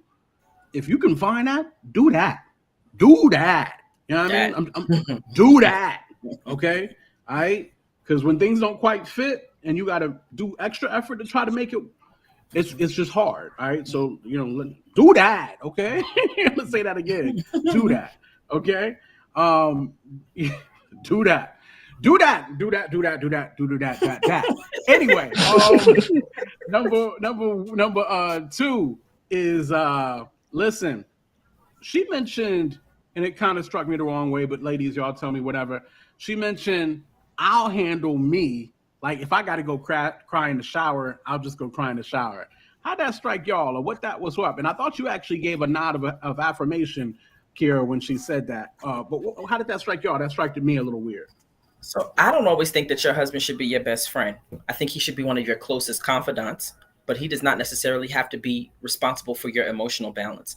My struggle was only in the fact that, are you making yourself responsible for someone else's happiness? Because that's a really big burden to hold on to. Yeah. But my thing is, so there are certain times, here's my thought process. I don't always have to take everything to my husband. If something happens to me, because my job is to guard his heart, right? And so if he has to worry about me, or if I say something to him that could possibly anger him and pull him in a different direction emotionally, and ultimately change the feel of the house, like my job is to guard his heart from anything that could possibly cloud him or make him struggle or pull him out of position. So if I'm going through something emotionally, right, and it's not necessarily something that has to be on his plate or something that he has to address, I don't have to bring that to him. I can cry it out in the shower because I have the Lord, and I have in me all things pertaining to life and godliness. So I'm not going to, everything doesn't have to fall on his pillow. It doesn't. Now, am I saying that I under no circumstances bring things to him and he is not responsible for understanding where I am emotionally? No. Bro, you got to know where I am, because when you crawl into bed with me at night and you want to do all the things your man won't do, you need to know where my head is. So you can't hear me I need you have to know in that regard where I am emotionally. But nah, you don't have to take everything to him. She can cry some things out in the shower, and I believe in it. Interesting. Bree? Yeah, I mean, I thought that was an interesting take. I just thought that maybe, I don't know if he indicated that, that's just, those things aren't anything like he wanted to deal with. So she just automatically knew, like, I just deal with it on my own. I think every person is different though. But I've always held a long belief that, I've never expected any of my ex-boyfriends to be my therapist. So it's like, I can deal with my emotions on my own, and that's what your friends and family are for. So Jesus, Corey. I can hear your nose. My God. Can you put yourself on me? Like, nah, y'all getting all this. Y'all getting all of it. Your nose sounds like a chew toy, my friend. I'm going to need you to mute that. No, you getting all this natural. Lord Jesus. So, Brianna, were you finished with that? Are you good? Yeah, I'm done. I'm going to give Corey the mean face. First, he grabbed this huge roll of toilet paper. I'm right. Like, what are we doing? And then he proceeded to do whatever it is. It's like squeak. I hear your joint, bro. I hear that joint. It's a lot. Listen. So anyway, it was interesting. Like I said, more of a worldly respective submission. I think it was important. It was from a worldly standpoint. I felt it was cool to hear somebody talk about it, just because, whether or not the world is kind of on that level right now or whatnot. I think it was very interesting how they talked about how she really came off like a boss chick, yada, yada, boom, boom, boom, a hustler, yada, yada, boom, boom, boom. And everybody has been so surprised to hear her talk like this. And she was like, oh, dang, I'm surprised I surprised cats like that, because that ain't me. I'm doing what I'm doing. I'm hustling, and I ain't even doing that for me. You know what I mean? So that kind of took me, was interesting to hear as well. Kira, go ahead. Here's my issue with people. Why can't you be a boss and submit? And I think that's a good point. Why can't you do both? Why can't you? Great you're not the CEO of your crib if you got a husband, miss.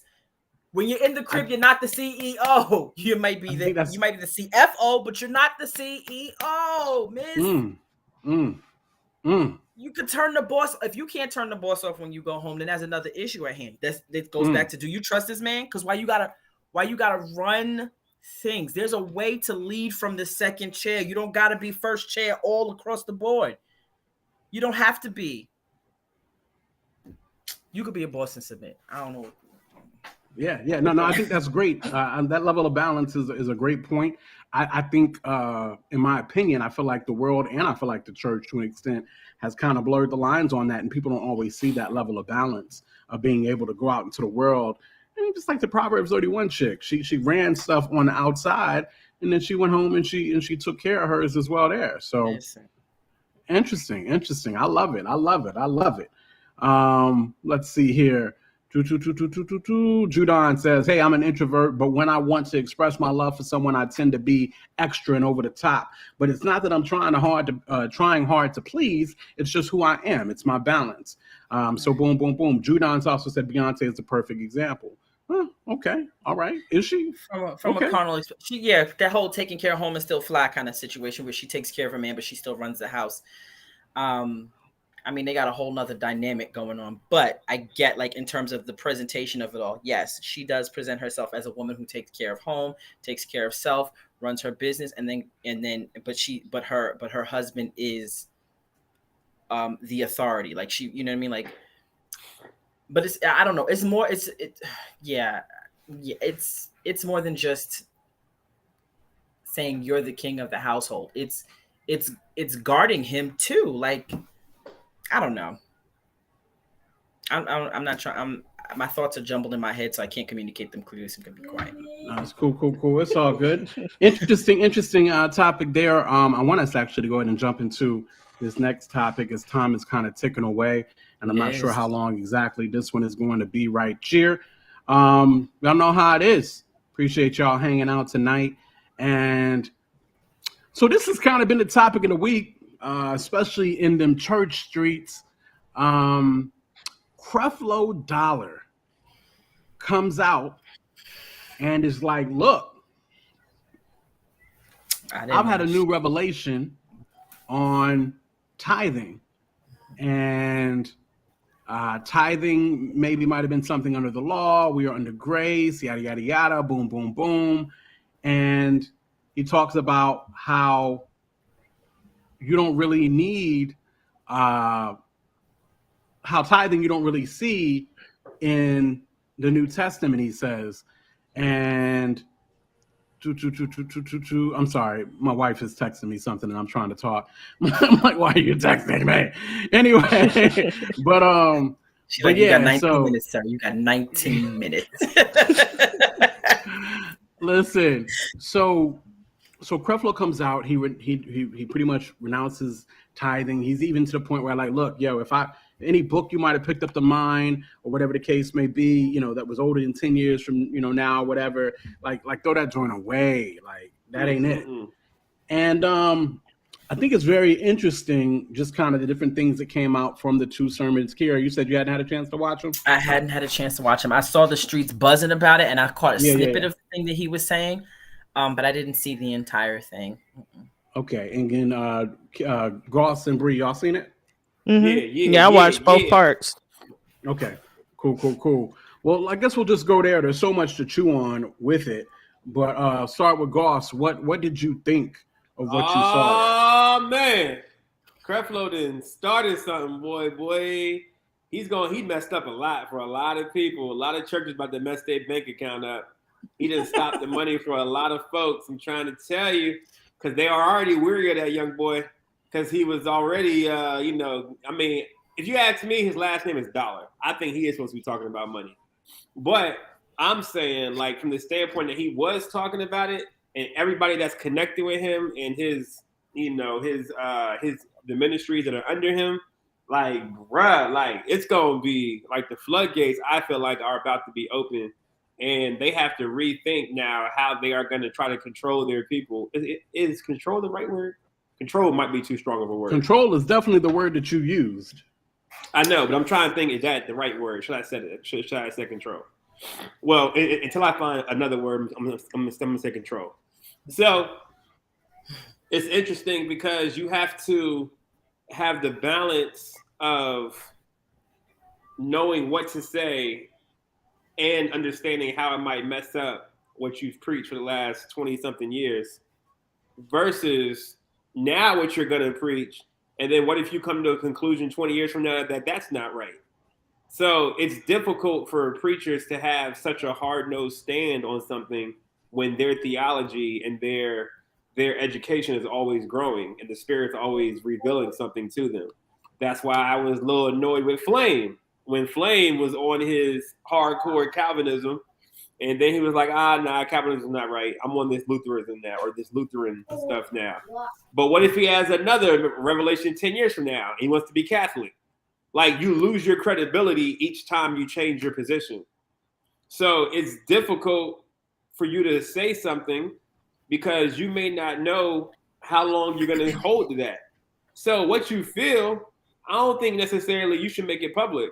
I think that's how you should feel and operate the way that you feel. You know what I'm saying? So you feel like if I've said something out that I now deem to be erroneous and bad teaching, and actually something that have maybe bogged people up in religion or condemnation, that if I have had a revelation on the change, I should not make that public? No, what I'm saying did y'all hear them words? I'm saying, I saw when Cole switched. I was like, oh, wait, let me sit up straight. No, really. No, what I'm saying is, so like when we didn't have swoop domination, we didn't tell people we didn't have swoop domination. We just changed the artist lineup, but we didn't tell them that Swoop wasn't coming. But they figured out on their own, oh, Swoop's not here. He's not coming. So I'm saying what Creflo should have did was, or any preacher or person of influence that has said something and has put their foot in the ground on what they said, just start gradually changing your teaching. You don't got to make some big grandiose statement because you're going to lose your credibility. Not if you're repenting. So to turn away from that essentially is to repent, right? He's saying, I repent of the teaching I've been teaching for the last however many years, and I no longer believe in that thing anymore. I now believe this thing. So I understand. Okay. I understand from that standpoint why he would be like, I don't want to live in error or lead God's people in error, because there are plenty of preachers whose mind changes about a thing, but they don't want to rock the boat. They don't say nothing, and they don't especially say if it's for their own benefit. Yeah, and so I think what this will, you mentioned earlier, Corey, that's just going to mess up a lot of bank accounts. I think the church has to not guilt people into giving into the kingdom. I think if you was his whole point. Give to the mission. So like, I remember I was at a conference once. I think it was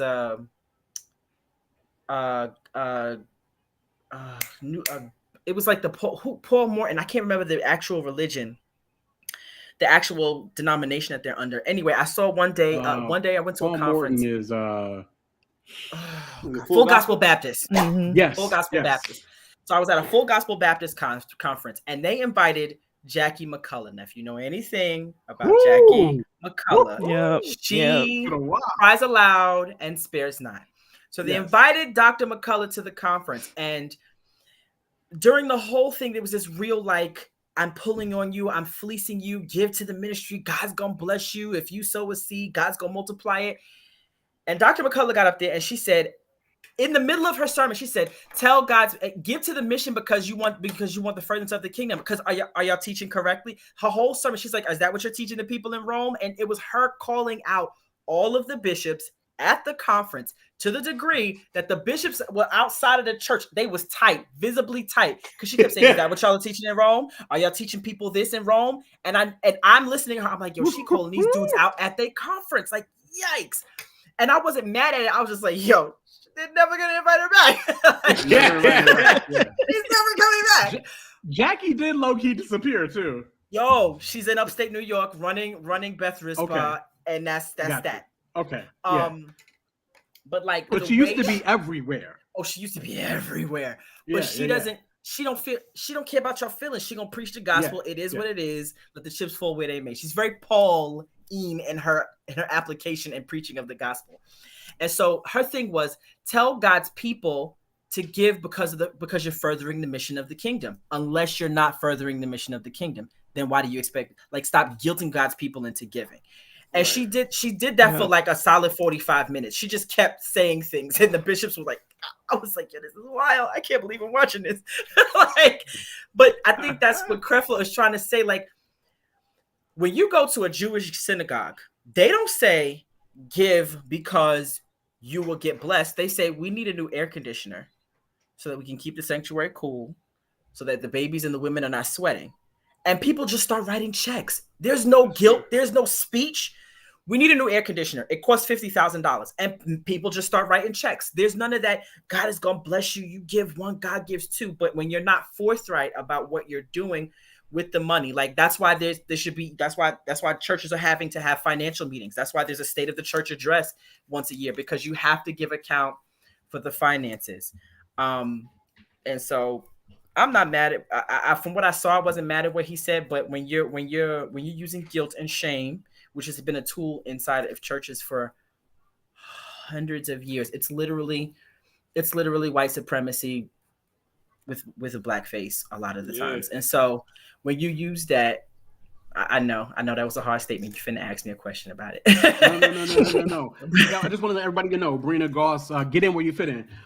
So listen, I think that was the key. Like, and I've talked, and so what I did is, I like to go there. So first I went to the more, reform cats, and I wanted to see kind of what they were saying about Creflo and what he said. Then I went to the more, prosperity type cats, and I wanted to see what they were saying about Creflo and what he said. I just kind of wanted to see what everybody had to say, you know what I mean? Or whatever the case may be. And, a lot of people, everybody was talking. But the biggest thing and the real fruit of this whole situation, in my opinion, is I believed something has now changed because of Creflo's stature, mainly Creflo's stature, even amongst prosperity teachers. You can no longer guilt your congregation into giving.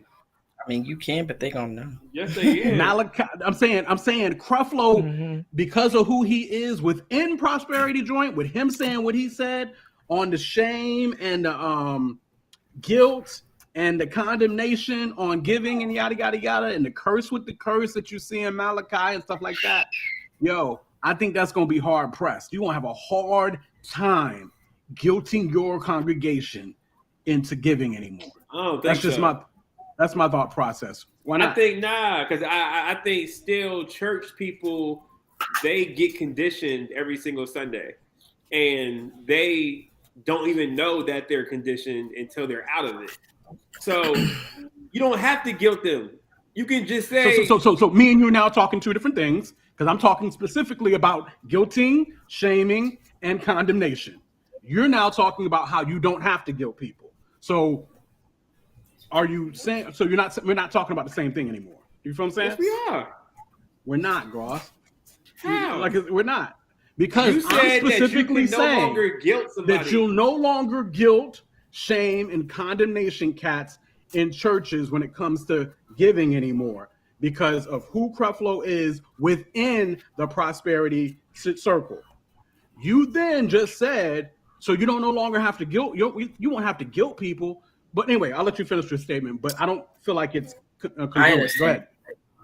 Because I'm saying, I think are you saying that they were doing that blatantly, like unapologetically shaming them?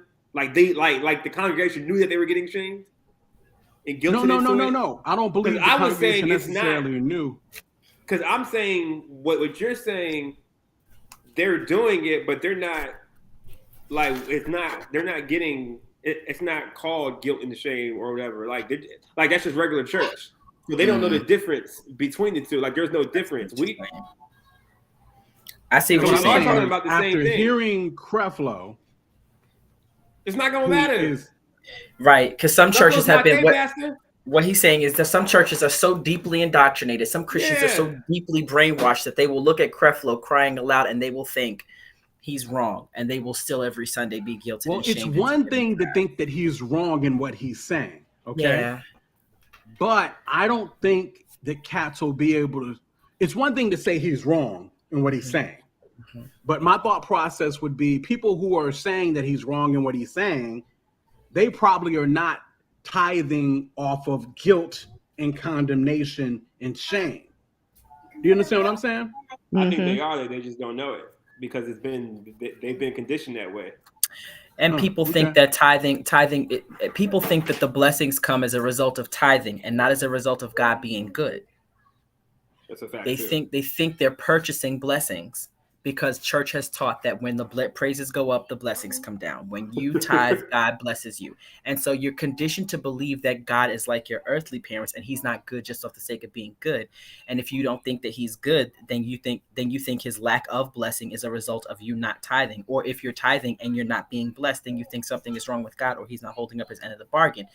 So I get why Creflo did the thing that he did, because it's a huge misnomer. But like some churches still will not listen. There will be pastors who mount their pulpits this Sunday. And I don't think, and again, I want to be clear. Like I said, I do believe preachers will still preach tithing. Like that's what it is. I'm saying I don't believe, and of course, when I say this, obviously I'm not saying 100%, right? Mm. But I believe a good majority of cats will not be able to reach into their Malachi bag on some "you are cursed with a curse." I don't think cats are going to be able to do that anymore. Yeah. That's my point. You know what I'm saying? I think cats will still preach tithing. Mm-hmm. I just don't think cats will be able to really go into that "you are cursed with a cursed" bag anymore. I don't believe cats will be able to do that. And everybody was going into that bag.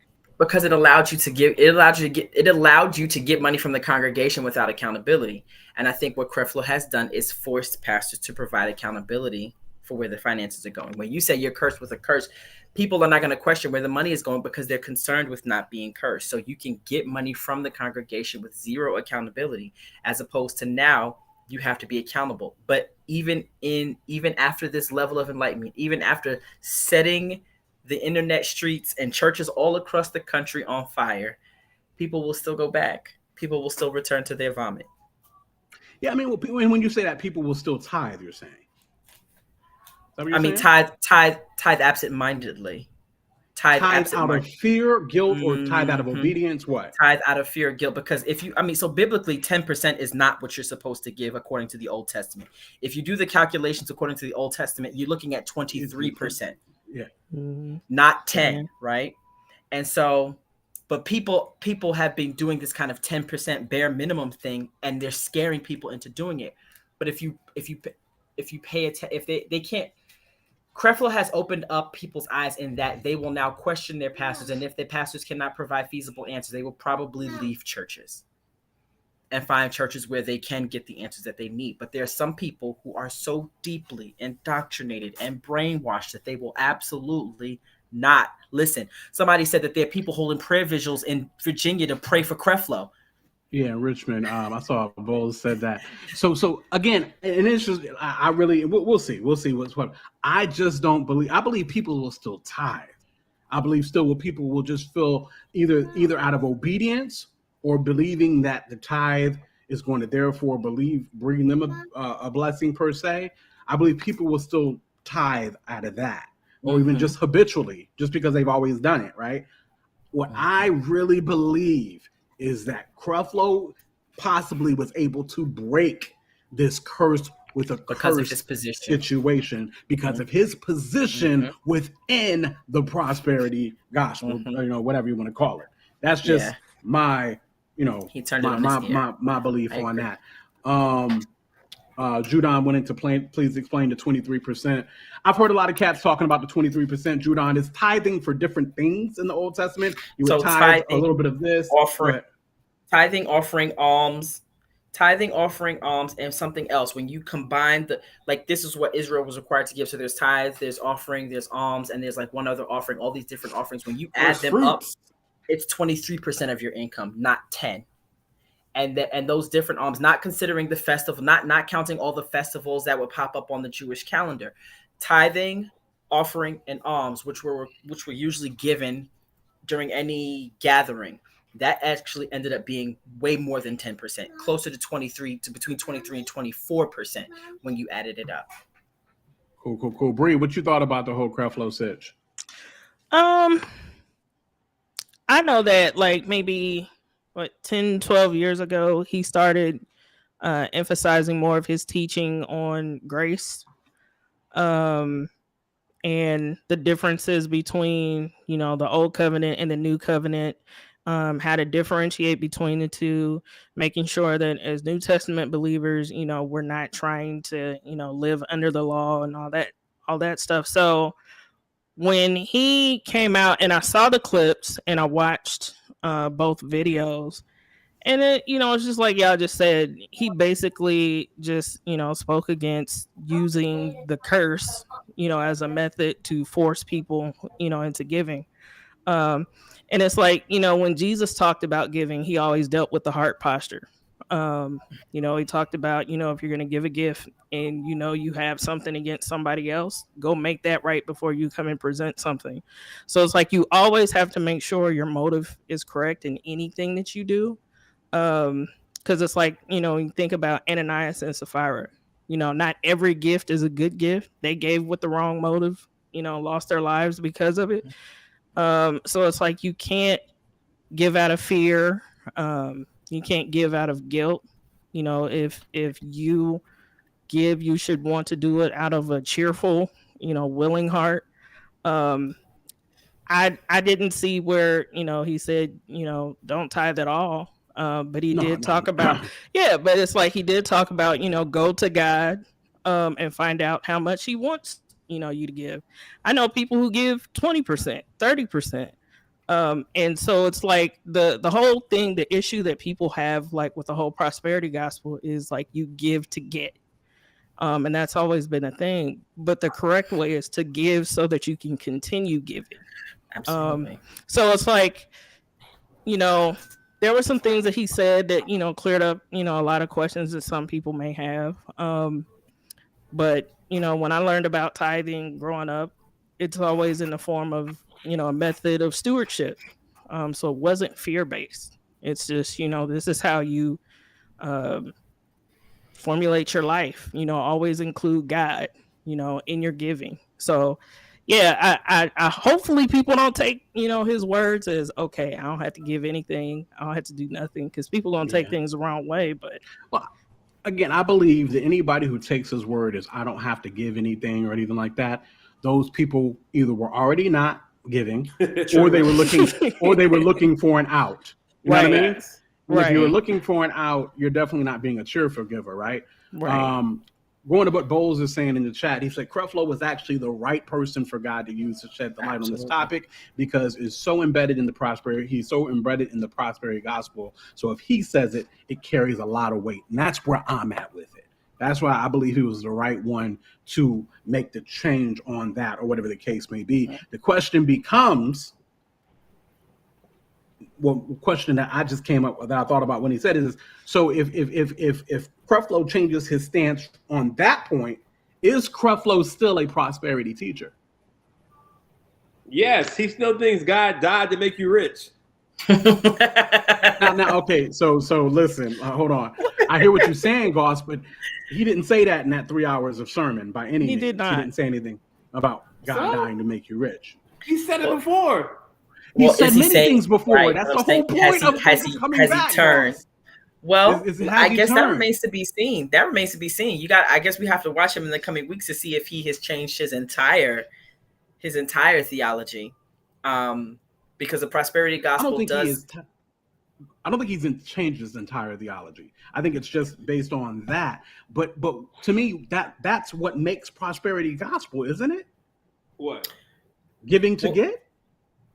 Not only that, not only giving to get, but saying that the purpose of God, the purpose of Jesus coming, living, dying, sacrificing, was so that he could make you rich.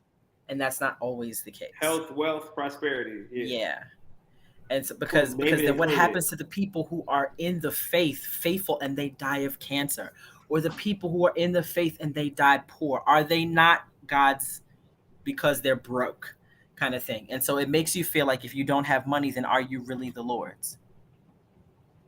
Yeah, I mean, it's interesting. And Kyle was talking about Alan Parr's video, which I thought Alan Parr's video was really good as well. And I don't agree everything that Alan Parr has to say either, because Alan, dang, was that a hard shaking head there, Brina? It was. I'm gonna just leave it at. So because Alan Parr does not speak in tongues, you can see his bias on tongues, or whatever the case may be. Now, don't get me wrong. the scriptures clearly say that you should really not speak in tongues publicly without an interpretation. But to come down real hard on that, I think is also silly, because if I speak in tongues regularly off the mic, in times of need or in times of speaking with the Spirit or intercession or whatever the case may be, I can make the mistake on the mic when something hits or an unction to go into tongues and be like, oh, that's right, man, I had the mic handed up. I just think there's a little bit more grace that Alan can have for that. And I think because Alan doesn't speak in tongues himself, he's a little bit harder on cats. I know many Spirit-filled Bible-believing people who might either accidentally speak in tongues on the mic or that just don't really know or acknowledge, right? That's a whole nother thing, like, that's come out with this whole situation, is the level of elitism or judgment that people have when interpreting the scripture is just crazy to me. You know what I mean? And I think some of this is self-righteousness within itself, right? Like, obviously, it took this preacher, Creflodollar, who's been preaching the gospel for many, many years. It took him very long, 20, 30 years, to really get an understanding of this situation, whereas many others have easily just picked up scripture and they instantly understood that. And so they look at him like, how did it take you so long when I got it just from going whatever? And I think maybe people should think maybe the Spirit revealed it to you and you didn't just get it with your own natural mind, but just because it came so easy to you, your self-righteousness thought it was you. Anyway, that's me getting off my high horse on that. But, the Bible is a very long, very big, very, thing. And you don't always get everything in it at the same time. It's the reason why people will be like, I've been reading the scripture for years and now God just gave me a new revelation on this scripture, because that is what happens when reading the scriptures. So anyway, so just the elitism and the judgment really gets on my last nerves, especially when God is doing you a favor and you think it's you. No, God is allowing you to interpret these scriptures. Like, well, it says it right here. I'm like, yeah, but anyway. I'm done with that. My point is that elitism gets on my nerves. But ultimately,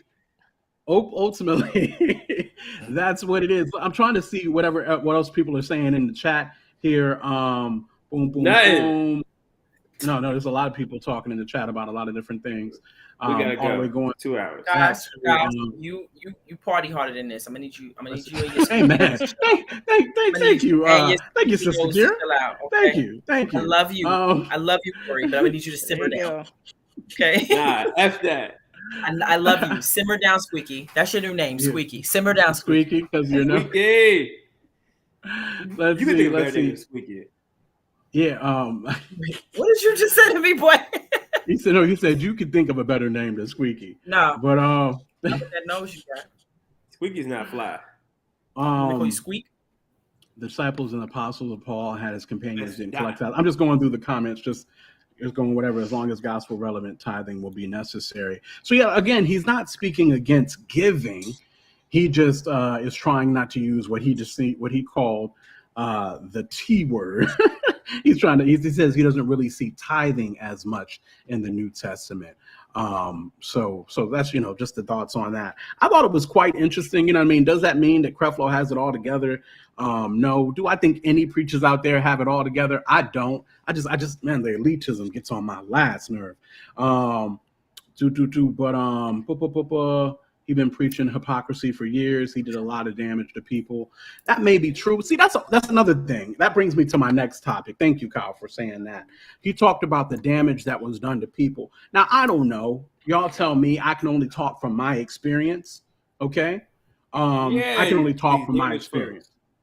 Well, and you can talk from your experience, and we can find out where this looks at.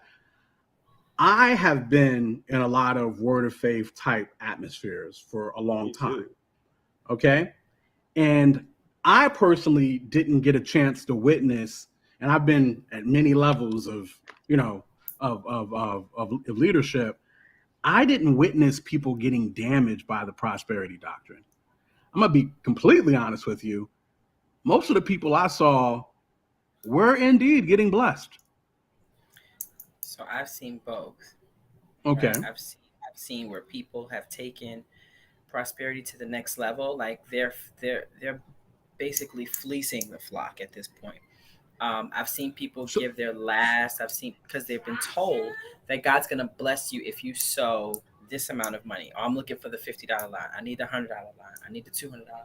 Who got $1,000 check? Who got a $2,000 check? Somebody in this all I agree, Kira, that they are theoretically fleecing the flock, and I hate to see the check lines and all that. I'm right there with you, right? Mm-hmm. What I'm saying, no, is that the people really get damaged. Like, even in their ignorance, did God not come through for them, or whatever the case may be? I'm just asking. I mean, because I have not seen it. I've seen people not pay their rent so that they could pay. I've seen people not pay car payments and get their cars repoed. I've seen people lose houses. And I'm not saying that they shouldn't have known better. I'm not saying that they did not use appropriate discernment. I'm saying that guilt and shame were a factor in them giving up money that was allotted to bills because they think they're already in a dire situation. And this person is telling me that if I don't give this money, God is not going to bless me. And you don't want, and you, because you've equated God to the slot machine in Vegas. And so you're saying, because he wants to bless you, you got to give this money. So you give this money and then your lights get turned off, or they come collect the car that you were supposed to use to pay with the money you gave at church. You're supposed to pay this car payment, and now your car gets repoed. So now you're thinking, oh, wait, God doesn't care about me because he did not come through like he said he was going to, because this person told me that God was going to come through if I gave this money, and he did not. Okay. And I just want to say, all you said makes total sense. Right. And what I'm saying is you've seen that. Right. Yes. Okay.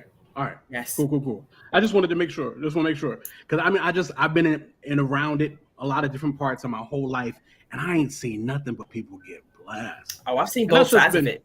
That's just been my my experience, or whatever the case may be. Another joint I wanted to ask.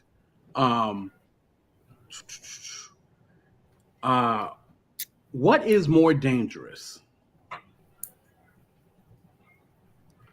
A theology that teaches prosperity doctrine, theology that preaches just preach the gospel.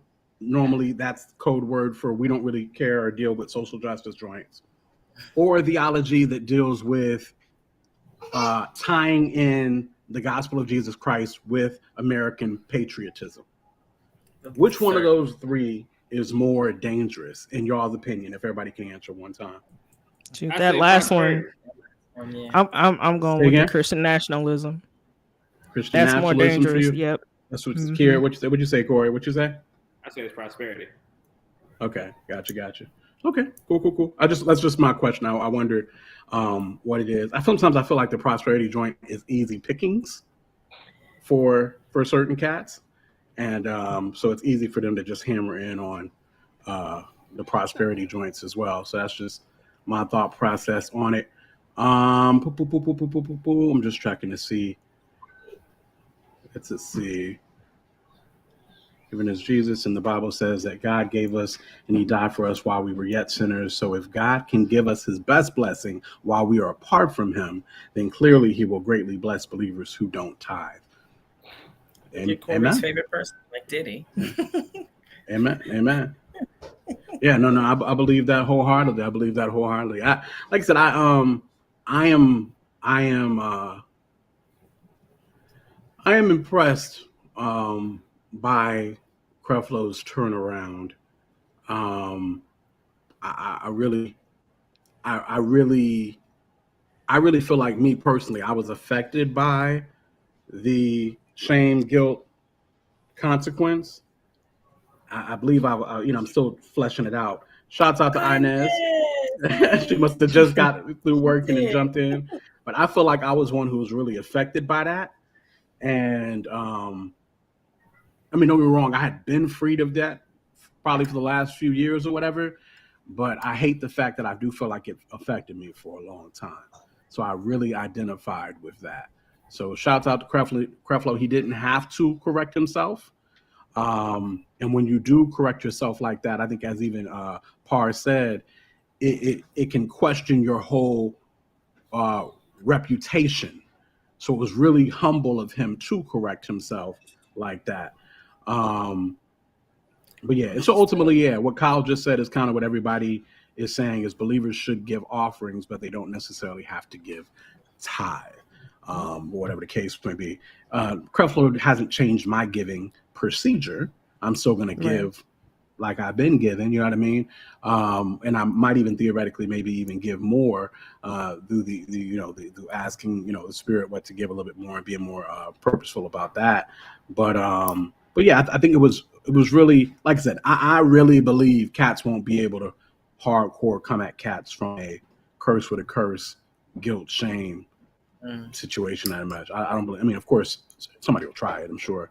I just don't feel like it'll have the stronghold that it had in the past. If the preacher says God is going to bless you and he doesn't, that just means that word wasn't for you on that particular day. It doesn't mean it was necessary heresy. Yeah, so you can look at it there too. Well, Kyle, he refused to apologize about it at the beginning of that sermon, but if you listen towards the end of the sermon, he literally says the word, God forgive me for what? He literally says it. So he did apologize in a sense. When he said he refused to apologize, it was more so from the sense of, had things not gone the way they would, he would have never gotten probably even to this revelation here. So yeah, we'll definitely see you, Inez, on the replay there. Y'all know y'all done it. I done went to the chat. Y'all done got real quiet, which I know what that means. But I think this was an important topic to flesh out. Did anybody have anything else before we get out of here? I think Corey needs to go see a doctor about his nose. Allergies, bro. It's allergies. You got to stop with that dairy. I love dairy. I know. I can tell by your nose sound. It's the greatest ever creation. Anywho, I don't have any further comments on tithing or any of that stuff. Y'all are so funny. This is how they chat. This is how they do me though. When they're ready to go, everybody gets quiet. It's normally led by Goss, but everybody just gets real quiet when they're. Yes, Inez, you need to doctor on Goss every night. Every time we're on at the same time every day. If you've paid attention to any of the other Tastemaker podcast episodes, it's right around this time where Corey's whole inside of his nose swells up and he's over here rubbing. He sounds like a squeak toy. It happens the same time every episode. No, and go look at other episodes, Corey. Go look at other episodes. I ain't just get here. I've been watching it. And because that's how I know you tired, because then you get aggy and you're like, yo, we done. That's not true. Go look at other episods. I don't gotta argue with you, man. I know chat. Y'all got anything else in the chat before we get out of here? That's not intentionally true. It's not intentionally true. Like, I don't do that intentionally because I'm ready to go. Like, my nose doesn't know what time it's to go. You know what I'm saying? Like, all right. Sure. Well, listen, of course, we appreciate you guys hanging with us here at the Tastemakers Pod. Make sure to like and subscribe. Tell a neighbor, tell a friend exactly what it is we do. And, of course, if you're running in late here like Inez, who's been up working at the hospital all night, definitely make sure to catch up on the replay. With that being said, that's your girl, Kira. That's light-skinned Corey. They call her Brina. They call me, quote, until next time, my bad, Kira. I'm calling you Kira because I want to call you Kira, but Kira. Same name to you? You don't really care? As long as if you write me a check, you spell it right on the check. I don't care what you call me. Just spell it right on the check. Yo, we are the Tastemakers, and we'll catch you next time. Appreciate y'all hanging with us. Gang! Tastemakers. Classic. We do more than make a living, we make a life. When everything is dark, we are the light. We are the Tastemakers. Aight. Let tomorrow tell the stories that we make tonight. We do more than make a living, we make a life. When everything is dark, we are the light. We are the Tastemakers. Aight. Let tomorrow tell the stories that we make tonight. For the movers and shakers, for the new Tastemakers, sommeliers came out to play. Classics in the current day. For the movers and shakers, for the new taste.